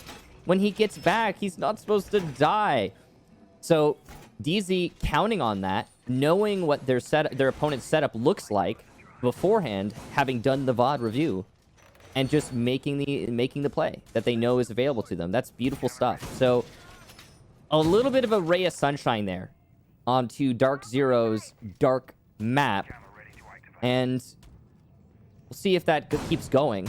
It's certainly possible. Once again, we're seeing a very heavy roam here for SSG on the top floor. Castle barricades and the whole setup. It's the, it's the space station defense of the bottom floor, as it's dubbed. We'll see if it works this time. It didn't work last time. The Clubhouse dub house for both of these teams, Michael? Yes, it is the dub house. The dub house, yes. I mean, and whose W is going to break here? Who has the lowercase W, Parker? I will say that the W flies on the flag of the Chicago Cubs, where Bosco is from, or at least lives from time to time, as he's now in Vegas with the rest of the gang. Is that hockey, or? The Chicago Cubs are a baseball team, Michael, and it offends me that you don't know that. I don't know sports very well, but go A's. So. That's fine. There you go. As somebody who's from Oakland, you have to cheer for them. You signed a contract when you were born. But regardless of who ends up getting the dub or not, we are seeing interesting takes from these teams thus far. And I mean, it doesn't make our jobs any easier when teams so dramatically blow up what are oftentimes default strategies that they like to run, aka they default to them. But it does at least make it more entertaining on our end because we get to see new things. And so far there has been an awful lot of that. This matchup has been chock full of exploration into the meta surrounding these two teams. And the one thing I will say is that Clubhouse so far being a very attacker decided map is an intriguing one. 5 rounds for the attackers, 2 rounds for the defense. And well, SSG's kind of hoping that the defense starts to play a little bit better because, well, it's going to be them riding it out until overtime. Canadian, the very first pick, and he breaks even because he's now at 6-2-4. And of course, it's through the garage wall and it's on Mint. That was the reverse of what we just saw at the tail end of the previous round. He gets his revenge. Can I make another joke about the brazen plays, Parker? Or is that segment's done? You may. I'm sick of these young players like Canadian coming out of ranked and peeking stuff like they think they could do anything with no information, man. Like, who do you think you are to get those early kills? On the Thatcher of all operators, too. That's a great pick there for SSG. Yeah, that's huge. In through dirt now is hot and cold. He'll creep up his whole way up. This is when if you're playing ranked and you didn't drone, you pray to God that they don't have a lesion, because you'll get right up to the door and, well, you'll hit the goo mine and it'll stick into your foot, and the jig is up at that point. There's a door still closed for hot and cold. The sledge of Eclipse goes for broke. He heads on into boxes. He gets taken down, not able to get much more than that. But DZ just sprints on in, and Skies will need to do some great work as it's him in a 1v3. Finds Canadian. Diffuser away. 6 seconds. Going for the plant by the boxes with some protection around him. There's no nitro cell, so they'll have to swing on in. Skies gets up and he finds Thinking Nade, but he pivots, can't do it. Old teammate Bosco is the one who gets the very final kill, and SSG takes round number 8. They're up 5-3 on their very first defensive win. So close there. Inches away from victory. If Bosco was a second behind on his peak with his teammate, Skies resets, and then it's just a 1v1 in the post plant. Skies can win that. He certainly seemed like he was on point. Almost his moment. But Space Station, they keep the train rolling on into space. It sounded better in my head too. Anyway, they're gonna go to cache CCTV, and we'll see how they could do there. Basement locked away, although very closely. I mean, it could have been an SSG round. Oh, sorry, excuse me. Could have been a DZ round. So keep that in mind when we go back to the bottom floor. If we go back to the bottom floor. Space Station might have to change things up because they ran the same strategy on the bottom floor twice. It lost the first, it failed the first time, was successful the second time, but in a 1v1 basically. So that doesn't exactly count. Bottom floor might be a weakness of Space Station. It might be something they have to consider, again, if we even get to that point. It's possible Space Station locks out in the next 2 rounds. Entirely possible, absolutely. And then, of course, it's Oregon. Everybody's favorite map, Oregon. If you are a fan of the EU League, just hearing the word Oregon sends you into spiraling despair. So I promise you, we will treat the map kindly, our fellow European friends, should it arise. But SSG looked relatively solid. Both of these teams have now just decided that the best strategy for a lot of these plays are to just charge into the bomb site and win your gun duels. And I can't blame them to a certain extent, because when you're playing on LAN, as these teams are, and you'll see right now on the bottom of your screen, SSG's team cam on the left, DarkZero's team cam on the right, these teams are not playing from their homes. And even though they are in team houses but a couple miles apart in Las Vegas, the LAN build puts you in similar rooms very close to each other, and you're playing out of the same location. The game is entirely different. It's far smoother. A lot of players will tell you that the hit reg feels a lot different. And, well, it allows you to make plays that you typically wouldn't be able to play before. And it punishes you when you try to get away with being a little too cute. Speaking of cuteness, bandit tricking is pretty standard stuff. Nothing really cute about what Thinking Nade was just doing, but he's not able to edge out the EMPs that are thrown down in his way. And as we saw from DZ when they were on defense, they picked the wrong wall. Thinking Nade peels off. The CCTV wall is now open, and that is obviously a good thing for DarkZero, and they managed to do it relatively quickly because we still got over half the round to go. A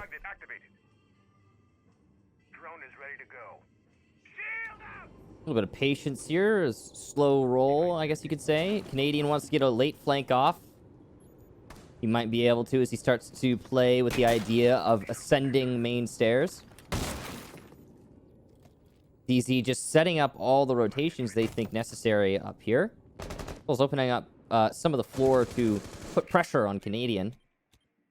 They might not know he's there, but even opening those holes can help out. That drone being shot is going to give away Canadian's position, but it looks like the Exkyros will still be able to open up the wall. Nade goes over to prevent the impact tracking, or at least make it more difficult, possibly get a kill. Shield pinged. That'll need to be dealt with later in the round. The wall, I believe, partially opened, but not fully. And there are impacts in the pockets of Fultz. We'll use those impacts to great effect. SSG starts the kills off with 2 big frags, 1 in construction, 1 over by logistics. And the flank for Canadian is working out, but he'll lose the fight to Skies. So even though he was able to position himself well, he wasn't able to pull the trigger when it mattered most. Shield's still alive inside a cache. Still a problem for DarkZero. Someone needs to clear the ADS and the Womai discs so that Eclipse can nade that shield and it ceases to be a problem. ADS is cleared, shield dealt with. Min will also get one pick, but Fultz answers back immediately. That's your pressure from the balcony alleviated. Skies from the window gets one, but once again, Space Station's on top of it. Eclipse in the 1v2. He's up and close, and he'll get one, but he needs to find another in 3 seconds. It's just not gonna happen. Thinking Nade will win it on time. Space Station doing great work with refragging each other. Well, I might have to give you that call about Thatcher because, well, the attackers are having a hell of a day so far today, Michael. The attackers doing really well. The defenders finally starting to put it together, though. And while for SSG, that's 2 defensive rounds in a row, seemingly breaking this attacker palooza that we have on Clubhouse. And DZ, I don't think managed their utility all that well on that round, struggling a little bit too much with the clear denial or the gadget denial, whatever you want to call it, the anti-clear of Jaeger and Wamai, and then being a bit too late, frankly, not quick enough to be able to punish the defenders that were sitting behind it. And you noted that deployable shield. That I think is a perfectly good example of how that utility from SSG didn't really go the way they wanted to. Now, they had frag grenades from Sledge. They had the 2 explosives and the 2 concussions from Zofia and flashes on Hibana as well. And I didn't see if Thermite in Hot and Cold's hands had access to flashes too, but I would assume that would be the case. They still struggled. And when you stack up a Jaeger, when you stack up a Wamai together, it's a nuisance. Even though both of those operators are, in many ways, weaker for immediate pushes than they used to be, you still need to make sure that your secondary gadgets are in order. And for DarkZero, whether it be their push through construction, whether it be their push up red stairs, which never really materialized, which could be presence on the balcony leading out to CCTV, I didn't see anything very convincing from DarkZero that would lead me to believe that they had a good indication of where that secondary utility needed to go.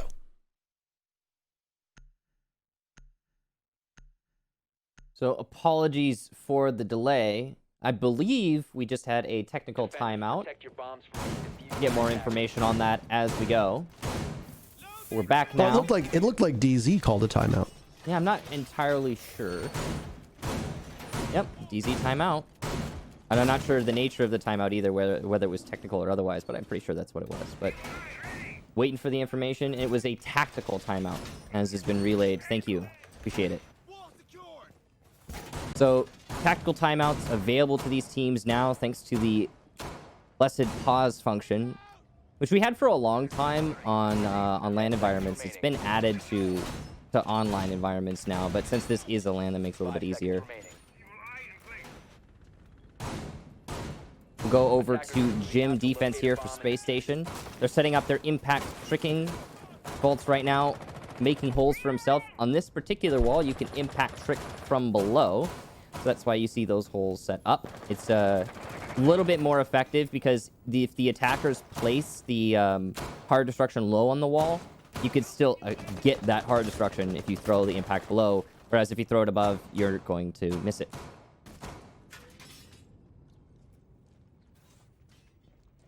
This is only the second time this bomb site is popping up, but it has, as of this moment, a 100% success ratio on defense. Wow. What a performance. Also, I want to appreciate as I'm taking notes, whenever I get tagged in tweets, they pop up top of my tablet. And I appreciate the couple of you who sent me other guys' references. I appreciate your support. We're all in this together. Okay, I know there's more of you out there. So, but with that said, we'll look at this round. Again, despite the fact that the attackers have had the upper hand, it's the gap is closed now. We've gone through 9 rounds, and it's 5 rounds on attack and 4 rounds on defense. And if SSG wants to win, that number is going to need to continue to tighten up. When you look at this, the attacks have still been very, very slow, which shows that they are well thought out, despite the fact that they might not be as brisk. Most of these attacks have been quite slow. The exception were those 2 rounds, one of which where SSG just sprinted into the bomb site, and the other with DZ doing the same thing. DZ gets the opening pick here on attack to try and keep themselves in this matchup. Hot and Cold picking off Fultz, and Fultz is starting to come alive. He's been dominating the scoreboard so far for SSG. Attackers have recovered their diffuser. 3 Attackers rounds for located a bomb. DarkZero to get this to OT. Space Station is a man down here, but they're doing a good job at isolating the wound and stemming the bleeding. Cash was the problem. Fultz died on an angle he wasn't expecting. Down goes your shield on the bed, so that makes it so you have 1 fewer places to play as a defender in the actual site. That actually could have been the death of Rampy just now as he repositioned. Luckily, no one was on the window to catch him. 30 seconds. Not a lot of time for DZ to execute, and even with the one-man advantage, in this situation, it's looking pretty good for Space Station. This could be already the beginning of the end. Maestro laying down some damage onto Skies. 15 seconds Where's your plant gonna go? You still got a defender downstairs. He still has a C4. He's got a beat on the window as well. Diffuser down. And another kill? No. A missed shot there from Cade. It's going to be mid to secure that frag. Bosco, the last defender, and he might be able to stop the plan easily. And there it is. SSG will take Operators, you the have run map. out of time. Nice to play on time, and that's going to be a 1-1 series. Rampy, how is Sledge alive? Excuse me. Okay, Rampy. Well, he's just typing away, just continuously, just typing away. And as Rampy put it in the chat, I just pumped his mug point blank. All right. All right, then, He yeah. pumped his mug. I don't know if it's a literal mug or if he means the head. I'm not entirely sure the language that the kids use these days, Michael, but I mean, Rampy is obviously incredulous that it didn't work out. Regardless, the very first map was quite one-sided. I looked at Clubhouse and I said, well, both these teams are quite proficient here. I didn't think that either team was going to have a definitive advantage, and I was very wrong. SSG was by far and away the better team. And as you can see on the screen, we'll be back soon. But before we get back soon, let me officially throw to the break, because we've got Oregon to settle this matchup, to break the tie. Don't touch your browser. We'll be right back.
Ladies and gentlemen, welcome back. And we said it, we all said it, and you were thinking it at home too.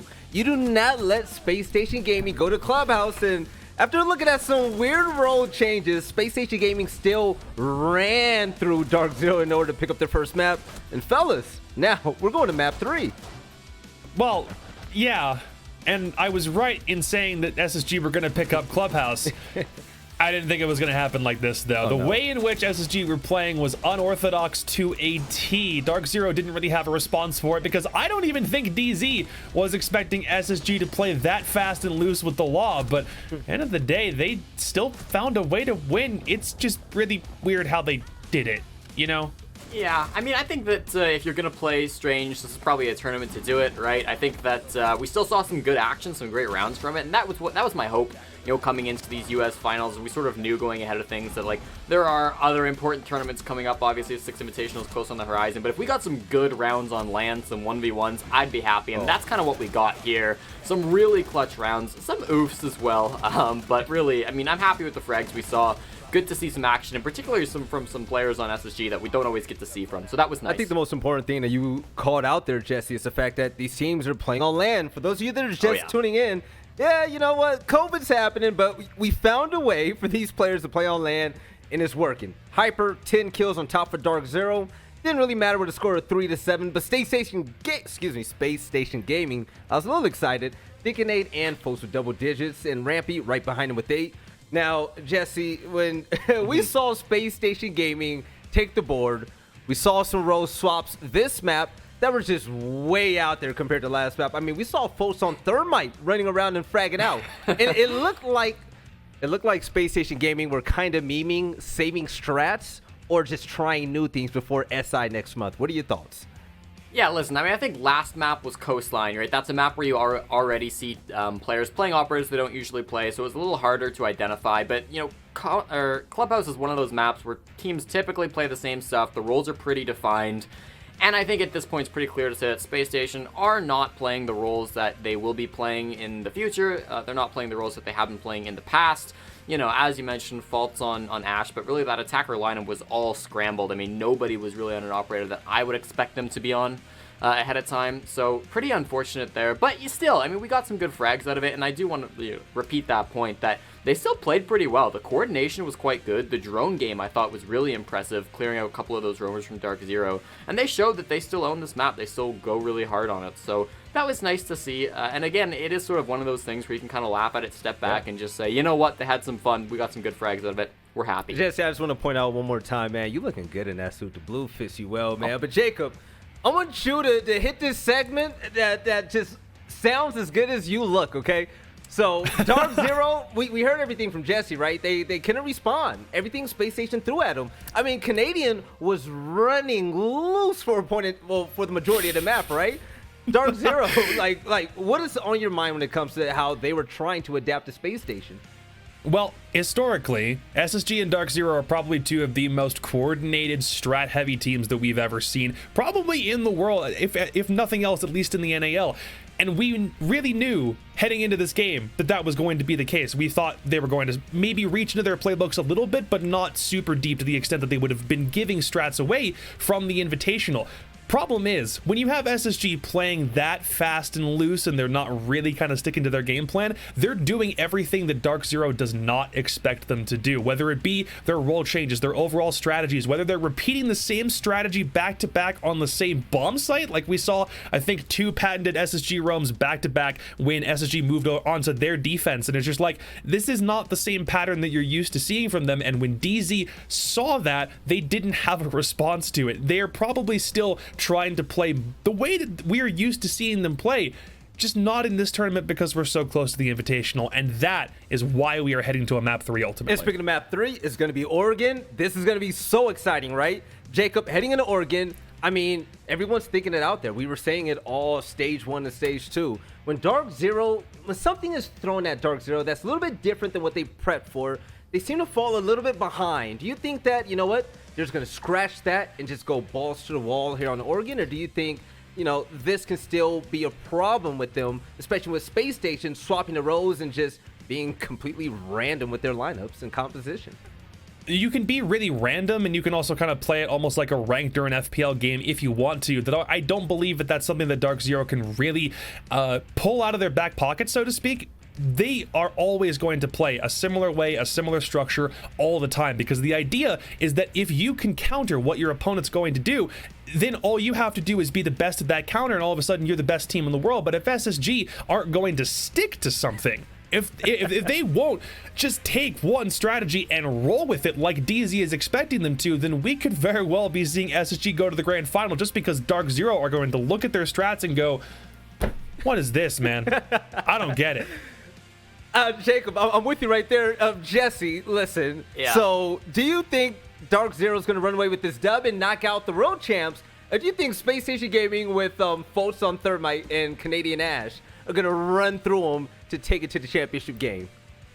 Listen, I think Space Station have had their fun, but DarkZero can hopefully put an end to it here on Oregon. I think they can have some time now to regroup, talk about what's going on. They should be able to identify it, shut it down here. Again, it's not some crazy, revolutionary, amazing plays that Space Station are bringing out. They're just kind of having fun. And DarkZero as a team should be disciplined enough to deal with that. I'm going to give it to them. All right, so this is going to have to go in tune with your predictions because the players are almost ready. You need about 30 seconds, right?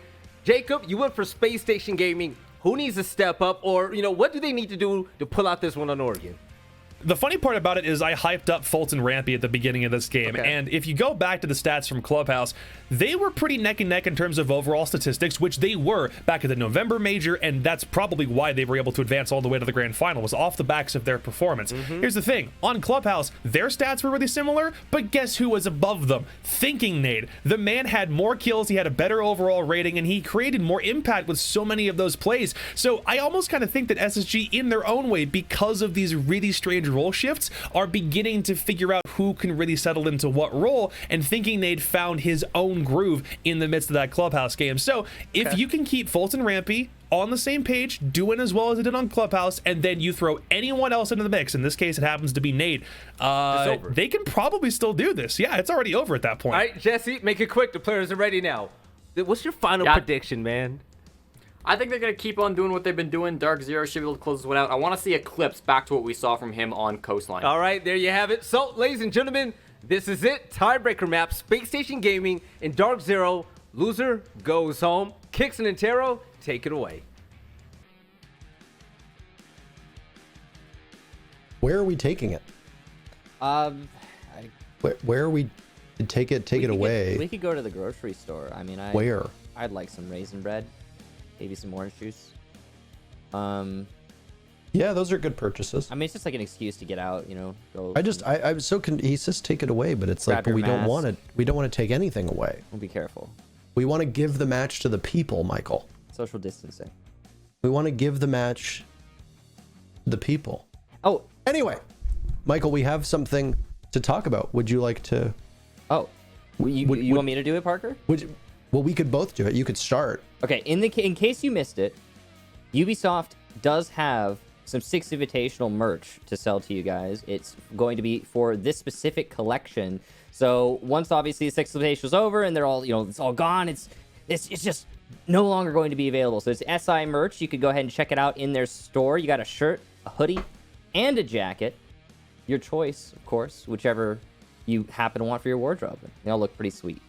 Okay, well, I guess you're just going to do the whole thing then. I guess I wasn't going to... You know, it's easy to keep it contained in like one segment, you know? I guess I can't jump in the way I wanted to, but I mean... Oh, sorry. Here we are. What of those 3 outfits is your favorite? I'm partial to the jacket. I like the jacket a lot. What's your favorite? I would be partial to the jacket as well. Personally, it's you know, more my style of the 3. Like neutral shirts, so I'd probably wear the jacket with a neutral shirt. Something like a black shirt. I think it'd be a nice combo. Got it. I mean, you're already thinking about accessorizing, so there you go. Gotta get some last minute tweets in as you see their phones get stashed away. One of these teams, their run through the North American League finals, they end. Why are they still trying to figure out who Legion is? Oh my god. Why? I wonder if they're going to answer. It was indeed Matthew Stevens, hot and cold, was the guy. And look at that. Rampy's getting ghosted. I think they're muted. I think, like, I'm honestly, at this point, I'm convinced that DarkZero just has their chats off. I mean, it could be a sense of discipline, maybe. I'm not entirely sure, but regardless, they're getting absolutely ghosted. They're not going to be getting ghosted in the server because it is a LAN build, but regardless, they're obviously not very keen on responding. The 2 operators banned on attack will be both Ying and Thatcher. Mira and Valkyrie will join the ranks. Valkyrie's canceled today, okay? Michael, Forever. she made a series of bad tweets and the Twitter community has canceled her. So she is no longer available, unfortunately. So she's gone from action, and Valkyrie obviously has a huge amount of play on every single map and often necessitates the defense, or rather the attackers, play around that. In this case, okay. they're not gonna bring Valkyrie counters. Yeah. No, this is gonna piss off a lot of silvers, but I think I'm with Macy J. I think making it so Valkyrie can't throw her cams outside would probably, I mean, it would extricate her from the ban phase, first of all, probably. Not certainly, but probably. And I think she'd be still a pretty good operator. I think you could still use her cams to good effect, even if they can't go outside. So I don't know. How do you feel about that one, Parker? I mean, I'm always down for a good extrication, Michael. Because it would extricate her. Mm-hmm. I'm almost down. I don't know. I mean, I think, Michael, as somebody who just decided to go to war with every single casual player who plays this game by saying that Withstand needs to be removed from Zofia, I'm not particularly keen to pick a fight with the Valkyrie fanatics. And I mean, this is gonna piss off a lot of silvers too. But a lot of you, playing Zofia is not a personality. Find another operator. She is your crutch, just as Legion was your crutch before, just as at one point Mozzie was a bit of a crutch, just as Ash and Jaeger were crutches. Diversify, my friends. Find other attackers who don't have the ability to be a strong Polish mother and bring herself back from the dead. So I'm not keen. I will say I do think that Valkyrie cameras going outside are an interesting mechanic, but I find that yes, it does set unfortunately it sets a meta for the attackers where you often need to bring an IQ to deal with those cams and can be very annoying, and it is a play style that is obviously frustrating for a wide variety of players, most of whom are actually quite casual. Because if you ever browse Facebook, Instagram, Reddit, Twitch, wherever, you'll see that one of the things that they talk about quite often is how spawn peaks are very irritating. And what do Valkyrie cameras allow the defenders to do quite easily? It's spawn peak. So Parker, I want to make a joke, but it's too political. I'll tell you later. Okay. It's hilarious. That's a big two-piece, by the way, from Eclipse, as SSG inside of security. They'd managed to take Summer Kitchen. Nobody from Space Station seems to have a good wherewithal. You know what would be a great operator right now for finding out the location of the attackers? Valkyrie. But guess what? Imagine. DZ doesn't need her at all. It's a 5v2 favoring DarkZero with still half of the round to go. Ramping, thinking nade will get at least one. So yeah, hey, Skies. Wrong place, wrong time. He gets picked off.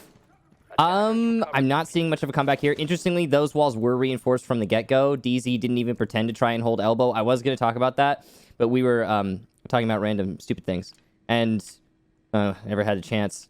But it's interesting that DZ did not get elbow. And they didn't even reinforce one of the E-box walls. Look at that. Any of them. None of them.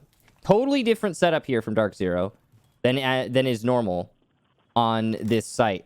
And analysts who are watching this are going to be like, oh, write that down, write that down.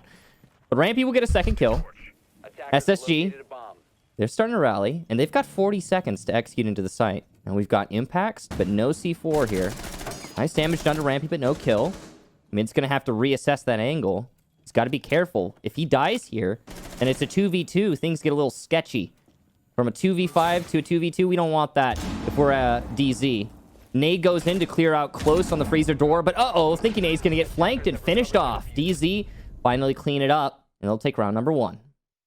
Eclipse 2 kills, Hot and Cold 1 kill, Hyper 2 kills. And just like that, it's a team effort. Michael, holes go both ways. And there you go. Perfect example of that as the Maverick torch. I'm sorry, what'd you say? I said thank you, Devin. Yes, that was an old Emzo quote. And I hope our good friend Emzo, I hope he's doing well. I do hope he's doing well. SSG really stumbled on the entry on that round, and well, they decided to take from Small Tower, work their way through Kitchen. Mint was not a major impediment in Kitchen, even though the Malusi was playing off of that spot. And sight unseen, SSG are capable of taking Kitchen and then moving into security, but DZ rebuffs them and pushes up an Eclipse at the top of those freezer stairs, manages to pick up 2 very important kills, one of which happens to be a hard breacher inside of security, which means that as defenders, you can play in freezer, and that was a very crucial spot. Not only was there one remaining member of DarkZero in freezer, but SSG, when they did eventually make their push from the back tower, you find they can't cross because they haven't taken freezer. At that point, they have to go through E-box/pill, whichever you want to call it, and because you can't take the back part of that bomb site, you have to contest freezer. Ultimately ended up being the story for SSG. They could not battle back from that position. They got boxed in on the back tower, and then a flank from DarkZero, along with the fact that there was no time left, was ultimately the story for SSG. What were you saying what to, Michael? This, small tower play. So it kind of makes sense because small tower is actually pretty easy to hold if you're a defender, if you have the right kit. Nobody's ever done this before that I can remember in comp. No, not that I've seen it. I'm sure it's been done, but I haven't seen it. This is really cool because, yeah, as I was saying, it's actually easy to hold this position. You've only got 2 single windows at top small tower. That's the only direct access point for the attack. Other than that, they've got the staircase, which leaves them very exposed. And in order to vault in through those single windows, I mean, again, you're very exposed. So no matter what, Hyper, if his mechanical skill is good enough, which, I mean, his name is Hyper, so that really answers that question, then he could hold this for conceivably a very long time. And he's already done great work. He'll get the lead-off kill. Down goes one of your hard breachers. And he's just going to keep on keeping on here. Well, DZ obviously having a great time with this, and they're going to bring the heat in that way. They pick up 2 important kills, and they sacrifice Hyper, but manage to take out the Maverick, leading Fultz as the only hard breacher left. But good news is it's a Hibana, so she can still play far enough away. The problem is that if there's any denial on the board, which there isn't, as you can see from quick glance, that Maverick could be a mortal blow.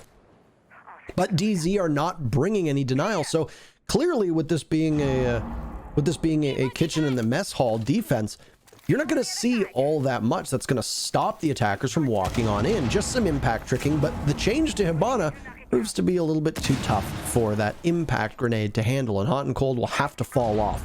Well, my running impacts is seen as the standard now that we've got the deployable shield removed from Wamai. Yay, go us. But it does allow DZ to play a little bit differently. And because of this, they're going to seize control on SSG's side of that bathroom quite quickly. You said that it was easy to hold small tower, but right now it's proving to be a bit too difficult because SSG have managed to clean up and can now push towards the bomb site, even if they are down a man. So yeah, I just meant like in theory, like because we don't really see people. I don't meant like the top small tower, the thing that Hyper did, because you got like a really good setup. Plus they had I like how they had under the window they opened up a little hole. That way the people inside of A could assist Hyper through one of the windows. It was a really cool setup. That's all I was trying to say. Anyway, push up here from the Sophia of Rampy. Hot and Cold's gonna be the one to get the kill from the hallway. Might get another as Hibana swings, but no, it's Fultz is downed. He manages to eliminate the Wamai in the hall. Canadian in a 1v3 right now. He'll need to retrieve his teammate, which it looks like he'll be able to do, actually. Easy could get aggressive here, but they risk throwing the round. And with only 15 seconds left, there's absolutely no reason to do that. There you go. Finishing off Canadian. Now Fultz on 20 HP. Has to get 3 kills. It's not going to happen. He may as well just not vault in. He doesn't need to. Save your stats. It's not a big deal. Nobody cares. Nice try there for Space Station. DarkZero, though, had a great setup, and it was well executed. I like what they did there, and it's cool because, you know, they did dining round number 2 instead of, you know, going all the way. SSG decided to take that fight inside of small tower really early and quite aggressively, and I mean it went back and forth, but as you pointed out, teams that defend small tower can be somewhat successful in their endeavor, and honestly not that much was really used from DarkZero's side of things. So he was playing inside of the bathroom on Wamai. Impact grenade goes out. Couldn't stop it. They lose bathroom on DarkZero's side of things. But at that point, SSG had already given up 2 of their operators. By doing so, they were pretty crucial operators. You lose the grenades from Maverick as well, as Thinking Nade went down. And well, Bosco is always a wild card, so it's entirely possible that he could have had an impact in terms of the score sheet, though it's been a relatively quiet day for Bosco. DZ at that point can just kind of fall back and just sit and wait, because SSG, by using all of that soft destruction and hard destruction on the bathroom and on the mess wall, you're kind of boxed in. You have to go for an execute at that part of the map. You're not going to try to push through kitchen. There's too much that you need to do, and you don't have the time or resources to do it. 10 seconds to go. It's a tough spot to be in for Space Station, and you live and die off of that small tower, and in Space Station's case, death seemed to be the theme. So with that said, it is a bit unusual for that to be your second bomb site. Now, this is the stock standard, the bog standard bomb site that we see a lot of teams. In fact, a lot of teams even start up here in the double dorms or kids dorms bomb site as we try to remove the kids portion of the dorms from our casting because of awkward phrasing. I once again will plead to the devs to remove the word kids from the bomb site, but or like any map call everywhere. Just never. Yeah, an Archer quote that the audience here might actually help me out with jumps to mind. A specific Archer quote about how using the word kids in our casting could be misinterpreted. And for those of you that like that TV show, well, you'll be able to call it out quite well. As I say this, action happening in a hurry. Eclipse, who had a very strong first round, well, he's gone. He's done. And with that, SSG have the opening. It's going to be an attic take to start off SSG's execute. And while that's pretty standard stuff, you want to take from the attic and then swing on over towards Master and take the closet wall. And I imagine that'll be the next step for Space Station. Yeah, you know, I mean, I think that a dev attachment skin, they probably did like a play test or something. Because that's usually, like, I've seen that happen. No, it's just because it's a live build. That's why. Oh, yeah, it could be because of the land build. Yeah. But I've seen skins like make it into people's inventories because they did like a playtest before, but it hasn't happened in a while. But yeah, it makes more sense that it would be on land. We got the whole setup here for the nades and the stuns just to clear out ADSs or my discs or what have you, so that they can then destroy anything at the end, whether it be Evil Eyes or Melusi's. In this case, of course, we don't have the Maestro being played, but being thorough.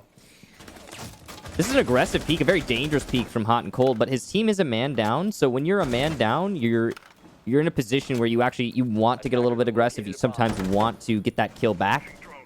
It depends on the situation, though. Some people would say it's better to be conservative in this scenario and to not take the risk. But because Hot and Cold doesn't have a shield, and he does need to keep control of Pit and Attic, peeking is probably the right play, because it's swing or be swung right now in this meta, even on land. And yeah, he's trying to do his darndest to hold on to that position, as difficult as that is. There's a shield deeper inside of dorms, but he will get Bosco swinging away onto the Twitch. Refragged by Thinking Nade immediately inside of Attic, and SSG maintains their man advantage. Hyper playing by the window, Firebolt, or not Firebolt, rather Goyo shield not killing him, but Rampy will. Planter goes down, so Diffuser needs to be retrieved. It will be by Rampy. Mint, though, nice reaction, and the attack will win, getting the last 2 kills in the action. That was really chaotic. What a mess that round was. Holy smokes. Yeah. Enjoyable to watch, but just absolute mayhem, as swing or be swung is absolutely the correct phrase to use for what ensued after Space Station took control of Trophy and managed to get into the bomb site. It was just a frag fest and a beautiful thing to behold. That early death from Eclipse obviously didn't help the team, and as you wisely pointed out, that when you're at a numbers disadvantage, you need to make some changes to try to equalize again, because if you just sit in a 4v5, you can end up in a really rough spot. Now, the one thing that DarkZero did have that could have changed that is that the bomb site that SSG was attacking, dorms upstairs, tends to play quite well for the teams that are hanging on to the site. The changes that were made to Attic and to the one soft wall inside of the kids' dorms portion of the bomb site allows attackers a bit more flexibility to engage with the remaining defenders. But time and time again, we've seen teams be able to post up at the doorway to kids' dorms, at the top of White Stairs, and maybe keep somebody towards the back of the bomb site inside of the main dorms area, and be able to just shoot back very effectively from cover against the attacking force. And this usually is because there isn't a lot of soft destruction. There's not a lot of bullet pen opportunities. As a defender, you just need to jiggle peek around items that will absorb the bullets rather than your body absorbing them. And you are oftentimes in a better position to do that. And that's why there are untold clutches that you are capable of looking up on your preferred website to see a defender or 2 defenders hold off in a 1v3, 1v4, 2v3, 2v4, etc. on that bomb site. DZ still unfortunately gives it up, and Space Station takes their very first round. Leadoff kill for SSG. That bodes well for their chances here. You can see DarkZero doesn't have any other roamers. They've got 1 player playing on Tower Staircase. That's Hyper. All he's trying to do is shoot some drones and put his team in a better position. He might get a little bit more aggro to try and get a pick because his team is a man down, but I don't expect it. See? So far, it's just playing off of, as said earlier, the drones. Lots of time for SSG, and since they know that they're not dealing with any roamers right now, they're going to isolate the rotates. Those are the staircases, obviously. Once those have been isolated, they will then start to make their push. It looks like it's going to be a forward push here for Space Station. Mint will likely be left in blue to hold on to the flank while all of SSG starts stacking up. Its job will be to deny anyone dropping E-Box Hatch, while the rest of DZ needs to bolster their defenses, as they are doing right now, relocating ADSs, and hold on to the push through Freezer and Laundry. Ash Charge goes a little bit too far. It lands on the wrong side of that cement wall, and the explosive will not get to the shield because it lacks line of sight. That's going to be a very useful shield for DarkZero when the storm starts to come, which should be any second now. Space Station are well set up. Again, with the man advantage, here's their play. The bottom of the main stairs, you're expecting the Zofia to just charge on in, and, well, DarkZero will have to stop them in their tracks, as there's a decent spread for SSG as to how they want to take the bomb site. It's going to start over in the freezer, and 2 kills for Space Station will crack this open. Eclipse had died earlier. That only bolsters the ranks. But the shotgun of Skies meets 1 before being taken out by Rampy, and leaves Mint down by the pillars to go against 4 members. Oh, there's 1 for Mint. He'll creep up, but he doesn't look to the right. Canadian manages to put that one away, and there really was no doubt about it. Very nearly a flawless round, and SSG showing that there's still a lot of life here for them on Oregon. Yep. Is that a Tachanka sticker? Is that a Space Station Tachanka sticker on Rampy's? I believe that is, yeah. That's really cool. I like that. I believe. I like that. I believe it is. Yeah, it looked like it. So a well and truly thorough execution there from Space Station. First things first, they cleared out the roamer, just one of them. That's your Malusi, gone for DZ. So man advantage having been established, SSG took that and they turned it into a cascade of successive gunfights in their favor, starting in Freezer on the execution, and then, well, at that point it was just cleanup work. No real response from DarkZero because of how masterfully SSG isolated all of those gunfights.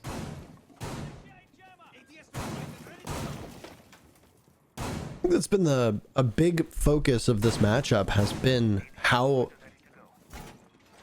the teams haven't looked as cohesive as we're used to seeing. Yeah.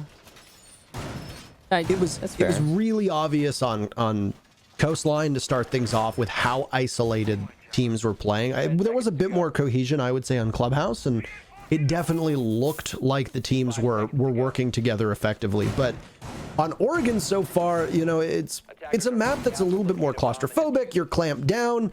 You tend to be playing side by side, shoulder by shoulder, just by nature of the map. But when you look at the previous 2 maps with Clubhouse and Coastline, I've been a little surprised with how the 2 teams don't necessarily seem to be acting the way that we're used to them acting.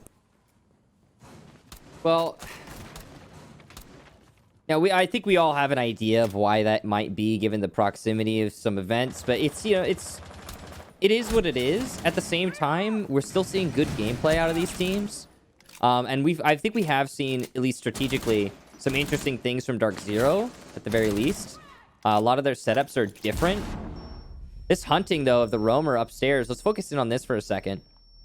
Really well done from Space Station. They kept the pressure on Hyper, and unfortunately for Hyper, his rotate was on the wrong side of the attic wall, so he's unable to retreat. If he had tried to retreat there, he would have exposed himself, so that's unfortunate if you're DZ. And they've also lost a lot of HP on Hot and Cold, who's trying to roam inside of Meeting. This extended roam, so dangerous. And I mean, if it's accomplished wasting time, but I don't know if it's been worth it so far for DarkZero.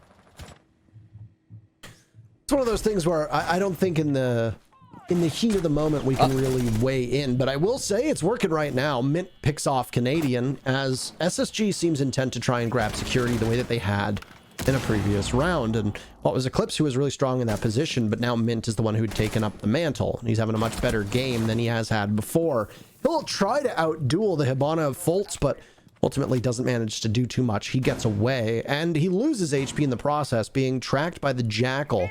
Jackal and Dokkaebi still very much on the board, though all the gadgets have been expended from Bosco's. Jackal leaving just thinking nade with a single logic bomb and a minute to go. Rampy still got utility. Fultz still has utility as well. So SSG are sitting in a good spot. A grenade in Dokkaebi's hands, smokes for Bosco, all the flashes for Fultz. This is honestly setting up quite well for SSG. They still have almost all of their tools to put as much pain onto DZ as possible. And on top of that, you've got already pain incurred for Mint and Hotten. So it gets worse and worse the longer you look at it if you're a DarkZero fan.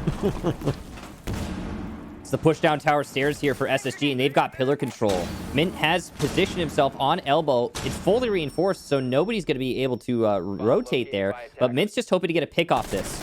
He's going to give away his position, though, and Bosco will win that fight. Bosco only needed to land one shot, but he got it on the head, so I guess overkill is the name of the game here for SSG, as they seem to be in full control of the situation. Bad timing there, but it'll work out for Skies in the end. He does get refragged by Rampy, but the C4 puts the diffuser on the floor, and the time! DarkZero wins it off the clock! 1 kill for SSG away from winning, but they didn't have their planter planting because of that C4 at the last second. Well, proving that DarkZero does indeed have chat on as their Skies talking, but regardless, that Nitro Cell does amazing work, and it manages to stop the diffuse plant from going down, and the Dokkaebi is not able to recover in time inside of Freezer. But even before that, DZ realized that once again, being in the position they were in, they wanted to take these engagements and take fights. Mint was boxed out inside of elbow. He basically had to die. There was no rotate whatsoever. Onto the wall in elbow in blue that leads back into the laundry / supply room bomb sites. So he's playing to die, and with how little HP Mint has, he's gonna go for broke. Maybe you get a pick, maybe it works out in your favor, maybe not. But it at least killed 5 seconds of time from Bosco to possibly 10 seconds of time. And with the Jackal out of play, you can't use the smokes. He had no ability left. Those walls are both double reinforced. You're not going to be able to use any hard destruction on them to get through. So Bosco has to double back. And then all of SSG try to provoke fights from pillars. Take fights from Big Tower, the back of the bomb sites, and then push in. And honestly, they handled it quite well. In part because they softened up a lot of members of DarkZero earlier on, and most of the players on DZ were not at full HP, some of whom, like Hot and Cold, like Mint, were very low and still trying to win their duels. SSG, as I had pointed out before the execute happened, had almost all of their utilities still remaining. So you can bully the defenders really effectively when you've still got your flashes left, you've still got your stuns left, you've still got smokes, you've got a logic bomb in your pocket. The only thing you really need to be wary of are nitro cells and smoke canisters being tossed out, and both of them did a significant number on SSG, and ultimately is what led to DZ clutching in the final seconds.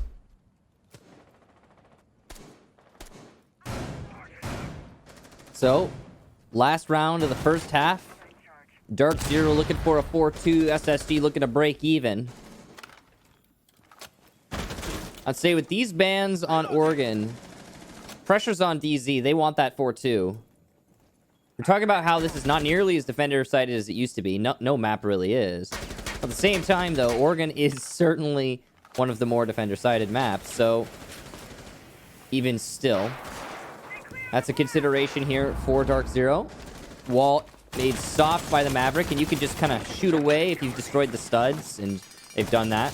No wasting of the Zofia lifeline. That way they can use the lifeline on other things. You can also use the Maverick torch to do that, but if you want to use the torch for something else, or if you're worried about exposing yourself, then yeah, just shooting it is plenty safe. So, wall opened up. And now, SSG can start clearing out the utility inside of Attic. Meanwhile, they have taken over by Master as well. So this is a split push for Space Station. They're over in Master and in Attic. And they're going to be able to open up the wall already. Look at that. While we were staring at Attic, they opened up the closet wall. And now Clips has to hold it with a shotgun. Not an easy thing to do, but he's the best operator to do it. Repositions in the nick of time, almost losing his life there. Defaults the Habana, peeking him from the breach. Dangerous game. He's in a bad way here, Michael, and he has to swing or be swung. As we talked about earlier on, a grenade almost gets dropped on his lap. A bit too slow on the nitro cell there, tossed out by the Goyo of Mint, and nearly gets its target on the Fultz, but instead 50 HP is as good as it's going to get. At least that's 2 fewer bullets that'll be shot Fultz's way. SSG now controlling Attic, looking to also control over towards Trophy, but no, they actually don't have the Attic control. It looks like, with the exception of one player, they've completely fallen off, which leaves Hot and Cold inside of Attic as he's retaken that space. I don't know if that is something that SSG are privy to, but it could be potentially damning with how little time is still left on the clock. Skies will have to wait it out. He's still got one toxic canister and 10 seconds remaining. Perfect time for the last one to go down. Mint starts things off. One with hot and cold. He was inside of Attic. He catches Rampy looking. Hyper gets in on the board as well. Skies pivots, but he can't do too much, so Hyper will have to clutch. Thinking nade pistol out. It's on Zero, and DarkZero wins it yet again on time. That's 2 rounds in a row, and with it, DZ takes the first half 4-2. I mean, a 1 round is a 1 round, but that's still very close. And if you're SSG, while you are frustrated, I'm sure, about that result, you're probably not sweating it too much. Space Station now get to go to defense, and 2 rounds on attack is okay. Obviously, it's not ideal, but it's okay. It's workable. So Space Station now going to have the advantage. That last round was, I mean, it was well executed from Space Station in that they got the attic open, they got the main breach open, they got the early picks in their favor. It looked like the ball was rolling for Space Station on attack. It's just, again, they just ran out of time. And I mean, it's, you know, it's partially also DarkZero, right? The way they're playing. They're very patient. They know they can win on the clock, and they have been winning on the clock. So it's not as if this is not a consideration for DarkZero as well.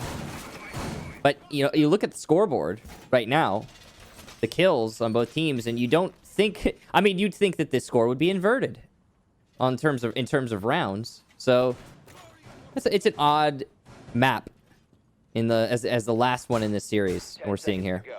I mean, it is a very defender-sided Oregon, and this is, from what I understand, if you add every single region together, it is the most defender-sided map at the current moment. It's certainly up there, without checking the stats.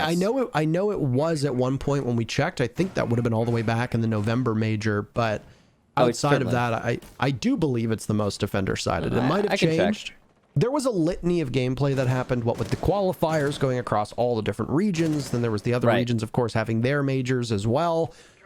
So, I mean, who knows? But there was a period of time. And I mean, there's no better man to tell us whether we're right or wrong than Mr. Jesse J. Chick. And I expect Stats Man, Numbers Boy, to crunch them numbers for me.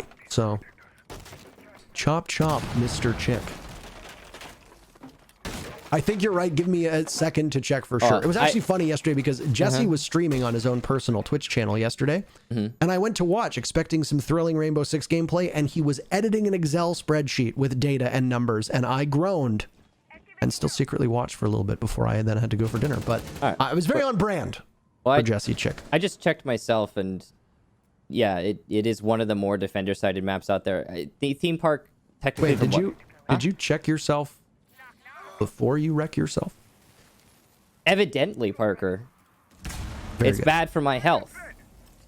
Now, anyway, so yeah, no, it's one of the more defender-sided maps. It's way up there. I think Park is technically, I guess, more defender-sided depending on what region you're watching. In Europe, it tends to be very defensive-sided, but it all... Yeah, for all those 4 theme park matches that we've seen so far. Yeah, exactly. The stats are askew with that map, to be honest, so it's hard to really say that definitively. Anyway.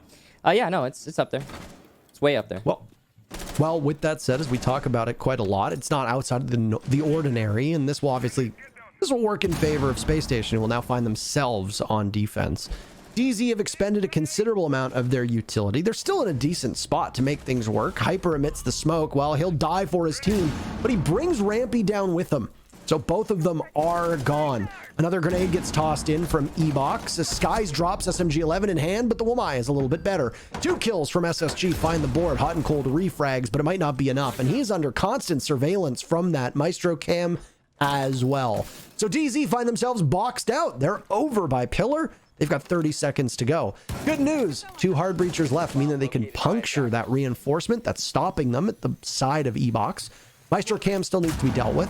There's not really much you can do. The blowtorch would be a great asset to stop it, but I don't think that's Hot and Cold's plan whatsoever. Elbow still opened up, so Eclipse will just charge right in, and they can't find anybody from SSG. Fultz tries to swing. Hot and Cold is prepared for it, and now they'll just double up, and it's Eclipse and Hot and Cold in a 2v3. What a miracle run that round was for DarkZero as they managed to push at the same time beautifully.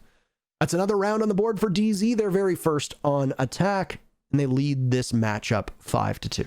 A lesser team would have tried to plant the bomb, or rather, excuse me, tried to plant the diffuser in that situation, but not so with DarkZero. The correct call was to play for the frags because it's not what SSG would expect out of DZ.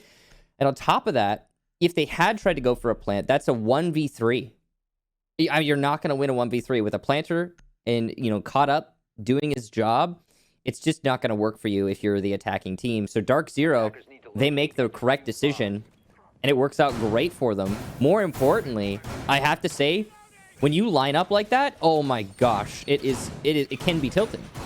It is really frustrating when your teammate is right in front of you and you're trying to shoot your opponent, but because your teammate is between you and your opponent, you just can't pull the trigger and you die because of it. That is just infuriating. So not a great way for Space Station to lose that round, and a really excellent start for DarkZero in the second half.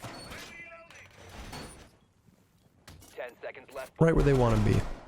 Now, if you consider that on a map that is favored towards one side, the typical scoreline is 4-2. And for those of you that might not be the most initiated, and hey, in-game charm drops are here, by the way. So there might be many of you tuning into this channel specifically for the drop. Make sure that you claim it by typing something like !drops, or I don't know, what was the claim charm? I don't know, like claim charm. Yeah, that one's a popular one. That's the only way to get the charm, by the way. Yeah, ! Claim charm. If you don't do it, you'll never get it. Now, there might be filters in place to stop you, so we want you to be creative, as clever as possible. Yeah, as creative as possible, and find a way around those filters. The mods will thank you for your creativity. Anyway, with that said, there might be a lot of you here that are not particularly familiar with the ebb and flow of how the side swaps happen on Pro Play. And well, if a map is defender favored, you typically expect the defenders to win 4 of those 6 rounds. Ditto attacker favored, you expect the attackers to win 4 of those 2 rounds. Now, sometimes you see 5-1s, sometimes it's tied up, but regardless, a 4-2 scoreline is where a team wants to be. DZ accomplished it on their very first half. They took 4 of the 6 rounds on defense.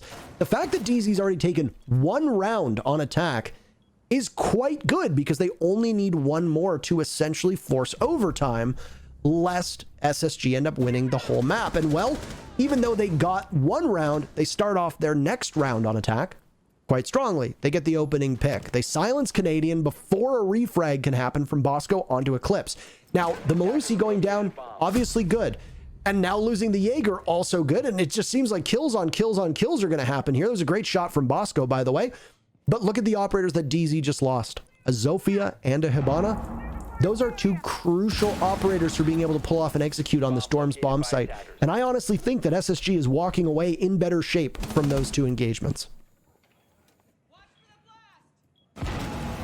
They certainly are in terms of the time left to DZ, but we've seen DarkZero upset expectations so many times through this match, and I wouldn't be surprised if they did so here. Let's not call it too soon.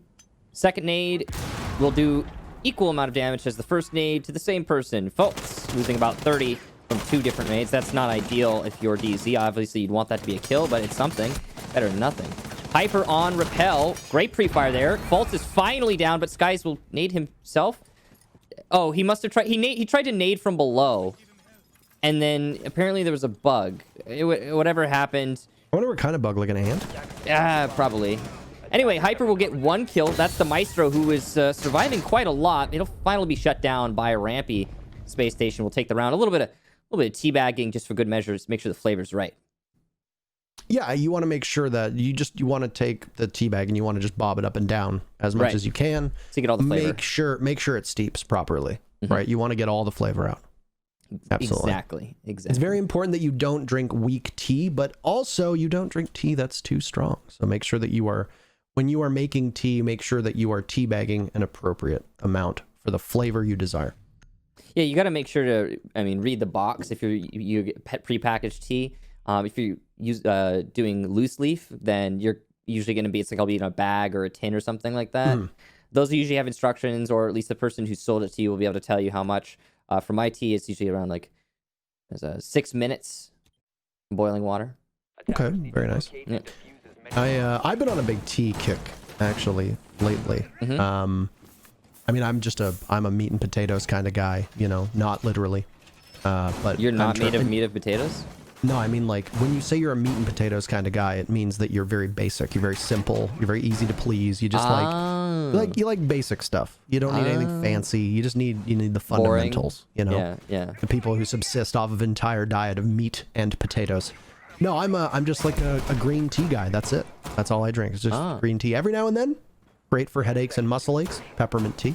Gotcha. I don't know if it actually works. I don't know if there's any science behind it, but it makes me feel better, and that's all that matters. So, right. Yeah. You know, feelings don't care about your facts. So that's how the saying goes. Our brain is a interesting and easily manipulated and lied to thing. You know, whether or not it's, you know, anything actually is scientifically proven, you can still lie to it if you want to do that to yourself, and it can actually have beneficial results. I mean, but that's a you thing. Yeah, So, just like I lie to myself about being a plat player in game. So are you not? I thought you were plat.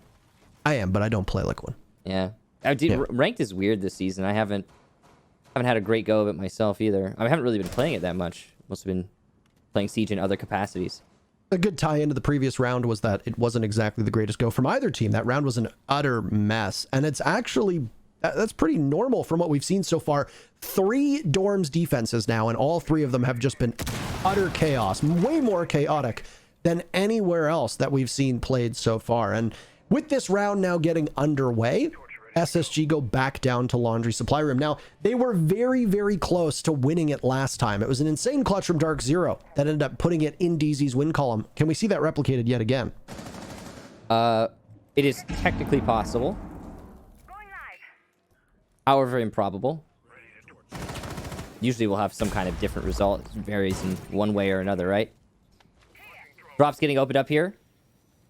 DZ establishing the control that they need. I don't think we have any roamers. Find out next time we get a top down over the bottom floor. Nope, no roamers. SSG all downstairs waiting out the clock. They've realized that, oh yeah, you know what? If DarkZero is going to wait us out, then we should wait them out. And that's exactly what they're doing. We'll find out if that is indeed the play for Space Station when DZ goes for the execution. No lead-off picks for DZ is not ideal. They really do want to get at least 1 or 2 kills before they start flooding the site. Otherwise, the defense will have the advantage. Canadian's kind of given the opportunity to his opponents, but now that he's made the cross, that opportunity has slipped away. Difficult to get a player in this position. I was just talking about that with Easily yesterday. You put yourself next to this bomb chassis inside a laundry, and he's right in this, saying that it's hard to deal with a player here unless you've got some kind of indirect, you know, sort of like a nade or something. Yep.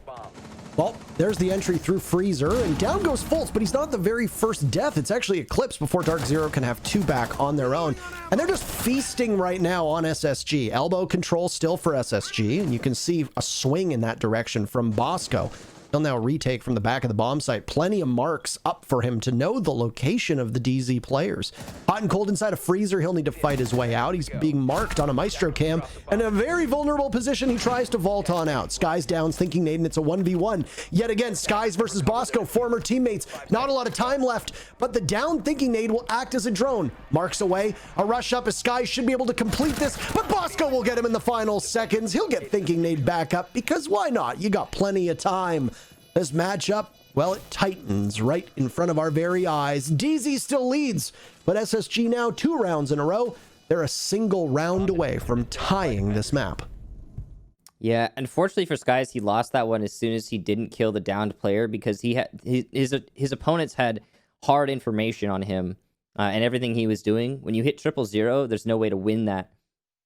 He had 2 choices there. Either A, kill the... Well, obviously hindsight's 2020, so keep that in mind. But either A, kill the player who's downed and deny the hard information for the defense, and then play off of however you see the round going. Or B, you know, leverage the fact that the down player is relaying info, exploit it, peek off the plant at 1 second left on the clock, and win the fight in the hallway. Those are your two real choices, and unfortunately for Skies, it just didn't work out. He was not expecting the Wamai, I would assume, to push up the hallway as brazenly as he did before the clock hit 000, which is a fair expectation, because it is a little bit, yeah, I mean, he left himself a little bit exposed But at the same time, a win's a win, so even if it upsets your expectations. DarkZero losing their lead here, slowly but surely. The defense, clearly the favored side, as we talked about earlier. And, yeah, scoreline 1 away from even. You look at the matchup so far today, and I'm going to say, as it might earn me some scorn so far. Do it. I'm going to say that DZ has been the better team today, though they haven't really blown up their strats as much as SSG has. And SSG obviously are playing very outside the ordinary, outside the norm. Wild Unorthodox. West Siege. Yeah, it's like a new frontier for SSG, but that's okay. I think that DZ have been by far and away the much more practiced team and are playing closer to their strengths, whereas I've seen some things from SSG that make me raise my eyebrows in ways I wasn't aware that my muscles in my face could move. One of them being the role swap for Canadian. I don't necessarily know why you've put him on more aggressive roles and moved Rampy off of them. Maybe that's a deliberate team change, or maybe that's just a one-off that we will see them go back to the old standard when the 6 Invitational rolls around next month. That's a question that we just cannot answer yet. But though it is a little confusing. I do think DZ's been the better team, but Oregon has just so far been as unpredictable and as chaotic as you'd imagine here. Well, you know, we're dealing with two very different teams as much as they are similar in some ways. In terms of pedigree, for example, I mean, the situation there... Oh, nice reaction there from Skies. He must have heard the window being broken, and there goes your T3 player. Just a freebie handed over to DZ. Anyway, as I was saying, the pedigree for these teams are definitely... They're very different stories. Wait, hang on a second. Clear upstairs. Working out fairly well. Thinking Nade's still inside of dorms. Trying to persist here. Hard destruction onto the pit wall. Things will get a little bit more difficult, but he can just retreat, and he will through that drop down. That's the right call. Very different. SG are world champions. DZ have yet to earn that honor, and I think DZ, if I may be so bold, probably cares more about winning an NA finals, if for no other reason than past experiences. I think for DZ, there's definitely a hunger on this team. And I mean, nobody that's playing in the NA finals, none of the 20 players who will be active, nor their coaches, their management, their staff, etc., are going to head into this and say, let's lose. Right. There are definitely teams that are going to look at the NA League finals and say to themselves, well, let's try our best, but we have another goal in mind. And there will be teams that will head in saying, no, we are winning this event at all costs. And I think that's been the same kind of vibe and the same kind of mood that we saw for the August major and the November major, but we can get into that later because there's only been one death so far. It was Canadian, who died much earlier on, and well, we're very close to the time where action needs to happen, and Space Station is now retaken above. So DZ thought that they had a good hold on this bomb site, but it turns out no, in fact, you didn't. It was all an illusion, an oasis that disappeared, a mirage that right in front of your eyes. Well, it vanished. Space Station still holding these angles, and DZ are just walking into their demise. But now Rampy all of a sudden finds himself alone on an island, and Hyper clutches it for his team. And with it, that is going to be map point, series point for DZ. Well done there to DarkZero. And yeah, I think you phrased it better, Parker. That's why I love casting with you. You just know how to say things right. It is a hunger on the side of DarkZero. I think that's a better way of putting it out there. And it's clearly showing out here in a round like that one, where what we saw was, honestly, strategically, a loss of control for DarkZero. They didn't hold on to the top floor very well. The flank, double flank, in fact, from Attic was super successful for SSG. On top of that, Rampy inside of security was putting in work. Space Station, they seem to be doing a great job of holding on to their site and making DZ's execution suffer for the way they were playing. And yet still, Hyper manages to bail DarkZero out of a tight spot. And that's just, again, it's that hunger that is evident on DarkZero's side of things. Another round as well, characterized by an exhilarating burst of action, with 40 seconds being the sound of the starting bell, or the moment that we heard the sound of that starting bell inside of Attic, as it was the retake above from Space Station.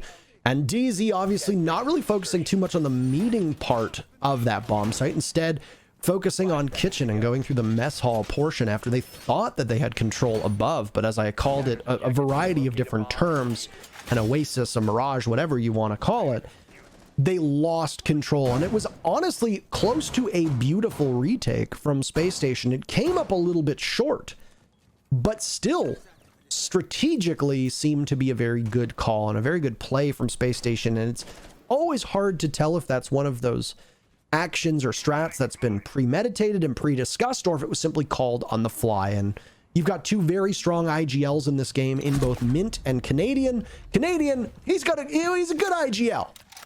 Maybe not necessarily doing the best on his role right now. You know, he's 4 in 10, and I think that's important. I think that's important for me to note, and I'd like to remind everybody he's 4 in 10. And I know that his response to me would be, "Nice analysis, Fatty," and I would just nod, and that would be it. So with that said, Canadian is the very first death yet again. And but 4 players remain for Space Station. 4 easy to find to put this series away. You've lost a lot of weight though, Parker. Thank you, Michael. Yeah. I appreciate that. I mean, it's been a while since I've seen you in person, but yeah, it's been almost a year. I think, yeah, actually. Yeah, Oh. it would have been 6 invitational. So we're getting pretty close. Pretty close. Right around the corner. Almost as close as DarkZero is to winning this series. They are but 4 kills away, as you mentioned earlier. Now that's juggling your Goyo shields to avoid the Ash charges from below and the nades from below and everything, really. That wasn't actually a nade, that was an impact from Mint, but anyway. Or actually, it might have been Sky's nade. They have a lot of nades on DZ's side. Either way, the Goyo shield getting moved around, shuffled, and it's going to be marked, so it will be destroyed inevitably. Just going to take a little bit more time than the attack was hoping for. ADS clear to facilitate the grenade going over the shelf, and there you go. You even get a kill for your troubles.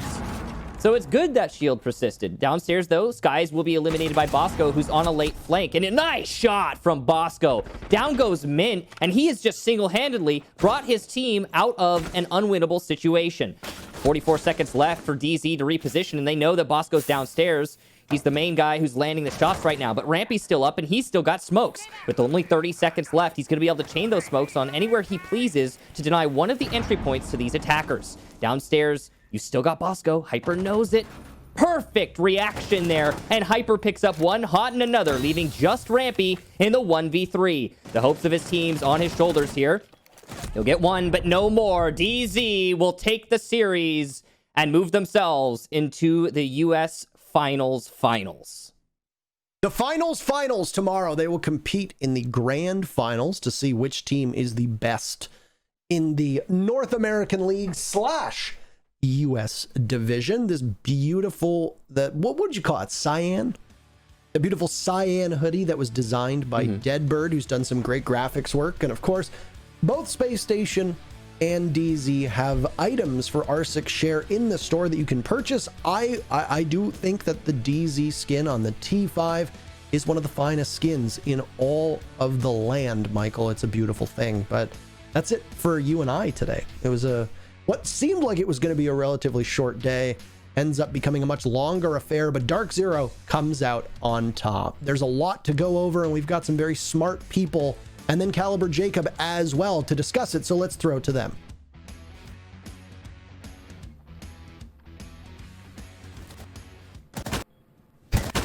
I would like to point out that Jacob's duo on his podcast actually put out a tweet that Parker wearing a vest and a tie and Kicks wearing a coat. You put them together and you get one ultimate caster. But ladies and gentlemen, DarkZero, they're going to pull away, beating Space Station Gaming, knocking them out of the NA Finals. It was a game to say the least. Jesse, Jacob, DarkZero, they're going to find themselves in the finals one last time before going to 6 Invitational 2021. What are your thoughts? I like that DarkZero is going ultimately because it means that the curse is intact, and I'm not going to apologize for sending teams home early. But hats off to DarkZero. Even amidst having a little bit of confusion on Clubhouse, they turn things right around on Oregon, and they don't allow SSG to really build up that much momentum. There wasn't a skid. DarkZero had things very well in hand through the first half, and then they just kind of go on a back and forth with SSG on half number 2, and well, the results speak for themselves. They will be in the grand final against the winner of OXG or TSM tomorrow. Yeah, and I think in terms of this map, this was kind of exactly what I wanted to see from the US finals. You know, some really close rounds, some great frags. We saw some highlight plays, you know, some shenanigans as well, but this was a great one to watch. This was a very fun map, and so I'm happy for that. Ultimately, I agree with Jacob. I think that DarkZero are the better team, the team that deserves to move on, so I'm happy that they managed to secure that. And of course, we'll see them tomorrow for some more fun games, I'm sure. Yes, and by the way, those hoodies, the color is just fantastic. Nice. But DarkZero moving on to the finals, and Jacob, starting with you, my man, what is the upside of this? I mean, seeing DarkZero there is a big plus. Even though they're not the world champs, it's fine. It's DZ, and they're trying to be the best in NA. DarkZero have the upside, or the wonderful advantage of being able to have at least one more day in a LAN environment. When we go to the 6th Invitational, obviously everything there will be all LAN-based, but if you have a little bit more experience just not playing on an online server, then at the very least you can start to get a little bit more comfortable with the idea of what it's like when you only have, you know, a minimal amount of ping compared to what you have to do when you're based in different buildings. There also is, weirdly enough, an upside for SSG in this scenario. The way in which they're playing seems to suggest that they're just not willing to really give up all that much leading to the Invitational, because they are heading there as well. But now you don't have to play a second day. For SSG, all they can do is zip up shop, make sure that none of their strategies are revealed heading to the biggest dance of the year. So for both teams, there is ultimately a positive to come out of this one. And by the way, the last time DarkZero won a major, hot and cold popped off, and once again, there it is, the hard breach specialist for DarkZero, 12 kills, 8 deaths, and right behind him, the best player in all of NA. It's going to be Hyper with 11 kills. Now, Jesse, you know, there's a lot of positives to bring up with DarkZero, and you know what? This could be seen as a bit of a negative, but there's positivity behind it. So, looking at DarkZero winning a lot of those rounds, they won in very clutch circumstances, words straight from your mouth. What are things that you would want to see next time around in the championship game? What do they need to work on? Well, you see, here's the thing. I think a lot of times when you have a round, or you have a game where teams are winning a lot of clutch rounds, you see that as a bad thing, right? You see that as, well, you're not winning these dominantly enough. You know, those aren't always going to go your way. You can't rely on that type of stuff, and that's true. But I think DarkZero in the past have proven that they aren't a team that relies on clutch rounds. You know, that's not a worry when you think of DarkZero. When you think of DarkZero, you think of structured, dominant rounds that they win because they have a setup from the beginning and it goes their way and everything works out for them. This was sort of a reassurance that they still can play that messy style of Siege, and when things sort of, you know, go against the fan and things fall apart, DarkZero are still able to pick up those pieces. And once again, we're seeing more of those players that you don't always expect to pop off, really popping off. You saw on the stats scoreboard, I mean, hot and cold. That's a great player to see up at the top there, to be able to bring in those numbers for his team. So it gives me a little bit of confidence that DarkZero are a well-rounded team. You know, some of those weaknesses that we might have theorized about them don't seem to be showing up here. So I think that's actually a really good sign for DarkZero. You know what the weird thing is? Okay, so now that we're thinking about SI being around the corner, right, Jesse? We take a look at a team like DarkZero. I mean, obviously DarkZero, they're a good team. They're no sense of the word bad at all, right? I personally, and let me know if you feel the same or not. It's okay, we can disagree. I personally feel like this is a team that we haven't seen peak yet. What is missing from this team reaching, you know, best in the world status in your eyes? If you can point that out right now. Yeah, I don't know. I think that we did see them get pretty high when they won their major in the first stage. That was really, really high level Siege, and I think they've continued that high level Siege throughout stage 2. You know, people will look at the second major and they'll say DarkZero kind of fell off. You know, DarkZero's not as good as they used to be, and maybe they're in a slump. They're good. I think DarkZero still played at a pretty high level, and you got to keep in mind that they've been, you know, they were kind of out of practice for that major, so that's got to be, you know, in the back of your head. But I think DarkZero in a good spot. I think DarkZero, based on how they're playing right now, again, you worry a little bit with the shakiness against an SSG team that is maybe not playing to their full potential. But I think DarkZero in a good place. You know, if they keep that consistency up, keep that mind games, you know, out of the way, keep themselves clear. I think they're in a good spot, and I've said this repeatedly. I'm going to say it again here on live stream for the first time. They're my favorites to win the Invitational. I think that they're the best looking team. Okay. Bit of an out there pick, I know, but I really think they've got what it takes. Jacob, I don't know why you're looking You heard like it that. here first, ladies and gentlemen. DarkZero Esports are not going to win the 2021 6 Invitational. Maybe. Wait, Jacob. Are you? He's already cursed him. That's it. Are you rooting for a European team to win SI? Yeah, buddy. Why would I be rooting for a European team to? Who Oh, takes it, Jacob? I'm not gonna say it because then I would be jinxing it. But you know, that's fine. We already have confirmation that someone from North America is not gonna do it. Plus, it's a European land. Is so long as it's not like it's on NA soil. SSG winning Invitational from last year was really special because it was happening in Canada. It meant that it was a home region crowd the whole way, and it was wonderful, the energy that we got to see there. But now we're in Europe, so anybody can win it. At this point, I don't care because we don't have any home turf to defend, right? Jacob, you're the worst NA representative I have ever worked with in my life. Ever. But you know what, Jacob? Take that back. I'm going to put you in timeout because I have an interview from a player from the winning team. Production, feel free to put him up. Oh, Hyper, Hello. what's going on, man? How you? First off, Hyper, I just gotta say the curls is looking good on you, man. So, Thank you, Val. I appreciate it. first question. Thank you. First question, man. How weird was it playing against Space Station Gaming when the roles were all over the place? Did it throw you guys out of whack, or was that something you expected? It's definitely not something we expected. I'm not sure if they were just trying something or they're switching things up before SI or they're trying to like hide stuff for SI, but regardless, it didn't matter. We just executed our game plan and that's all that mattered today. Oh, by the way, your mic is like literally in your nose. Like, yo, I could Is it? I could I'm hear you sorry. breathe from the future. Yeah. No, you good, man. So, game planning for the NA finals with SI literally being around the corner. I believe you guys go in what, 2 weeks, 3 weeks? How was prepping for this event different from the last major, so to say, especially when it comes to not showing everything you guys have in the strat book? I mean, we go into every event wanting to win regardless, so we're not really worried about hiding stuff. We still have a week or two to change things up, so we're here to win this tournament. All right, and the last question, man. So, Eclipse popped off, Honda Code popped off, DarkZero, you guys are looking good, man. Tomorrow, what can we expect in the finals, and who are you personally looking forward to play against? I would like to get a rematch against TSM, and yeah, I mean our whole team was shooting, and Kyle's making really good calls along with Matt and Alex. So I'm expecting a TSM rematch tomorrow. So excited, looking forward for tomorrow. A small question. I want to get a pro's point of view on this one. You want to play against TSM? Can we see Oxygen in the finals tomorrow, man? It's a great team, great players, but a lot of people are counting them out. What do you think? I mean, it's definitely possible. It's Siege before it's an event before the biggest event of the year. So I mean, anything can happen. But I think it's gonna be TSM.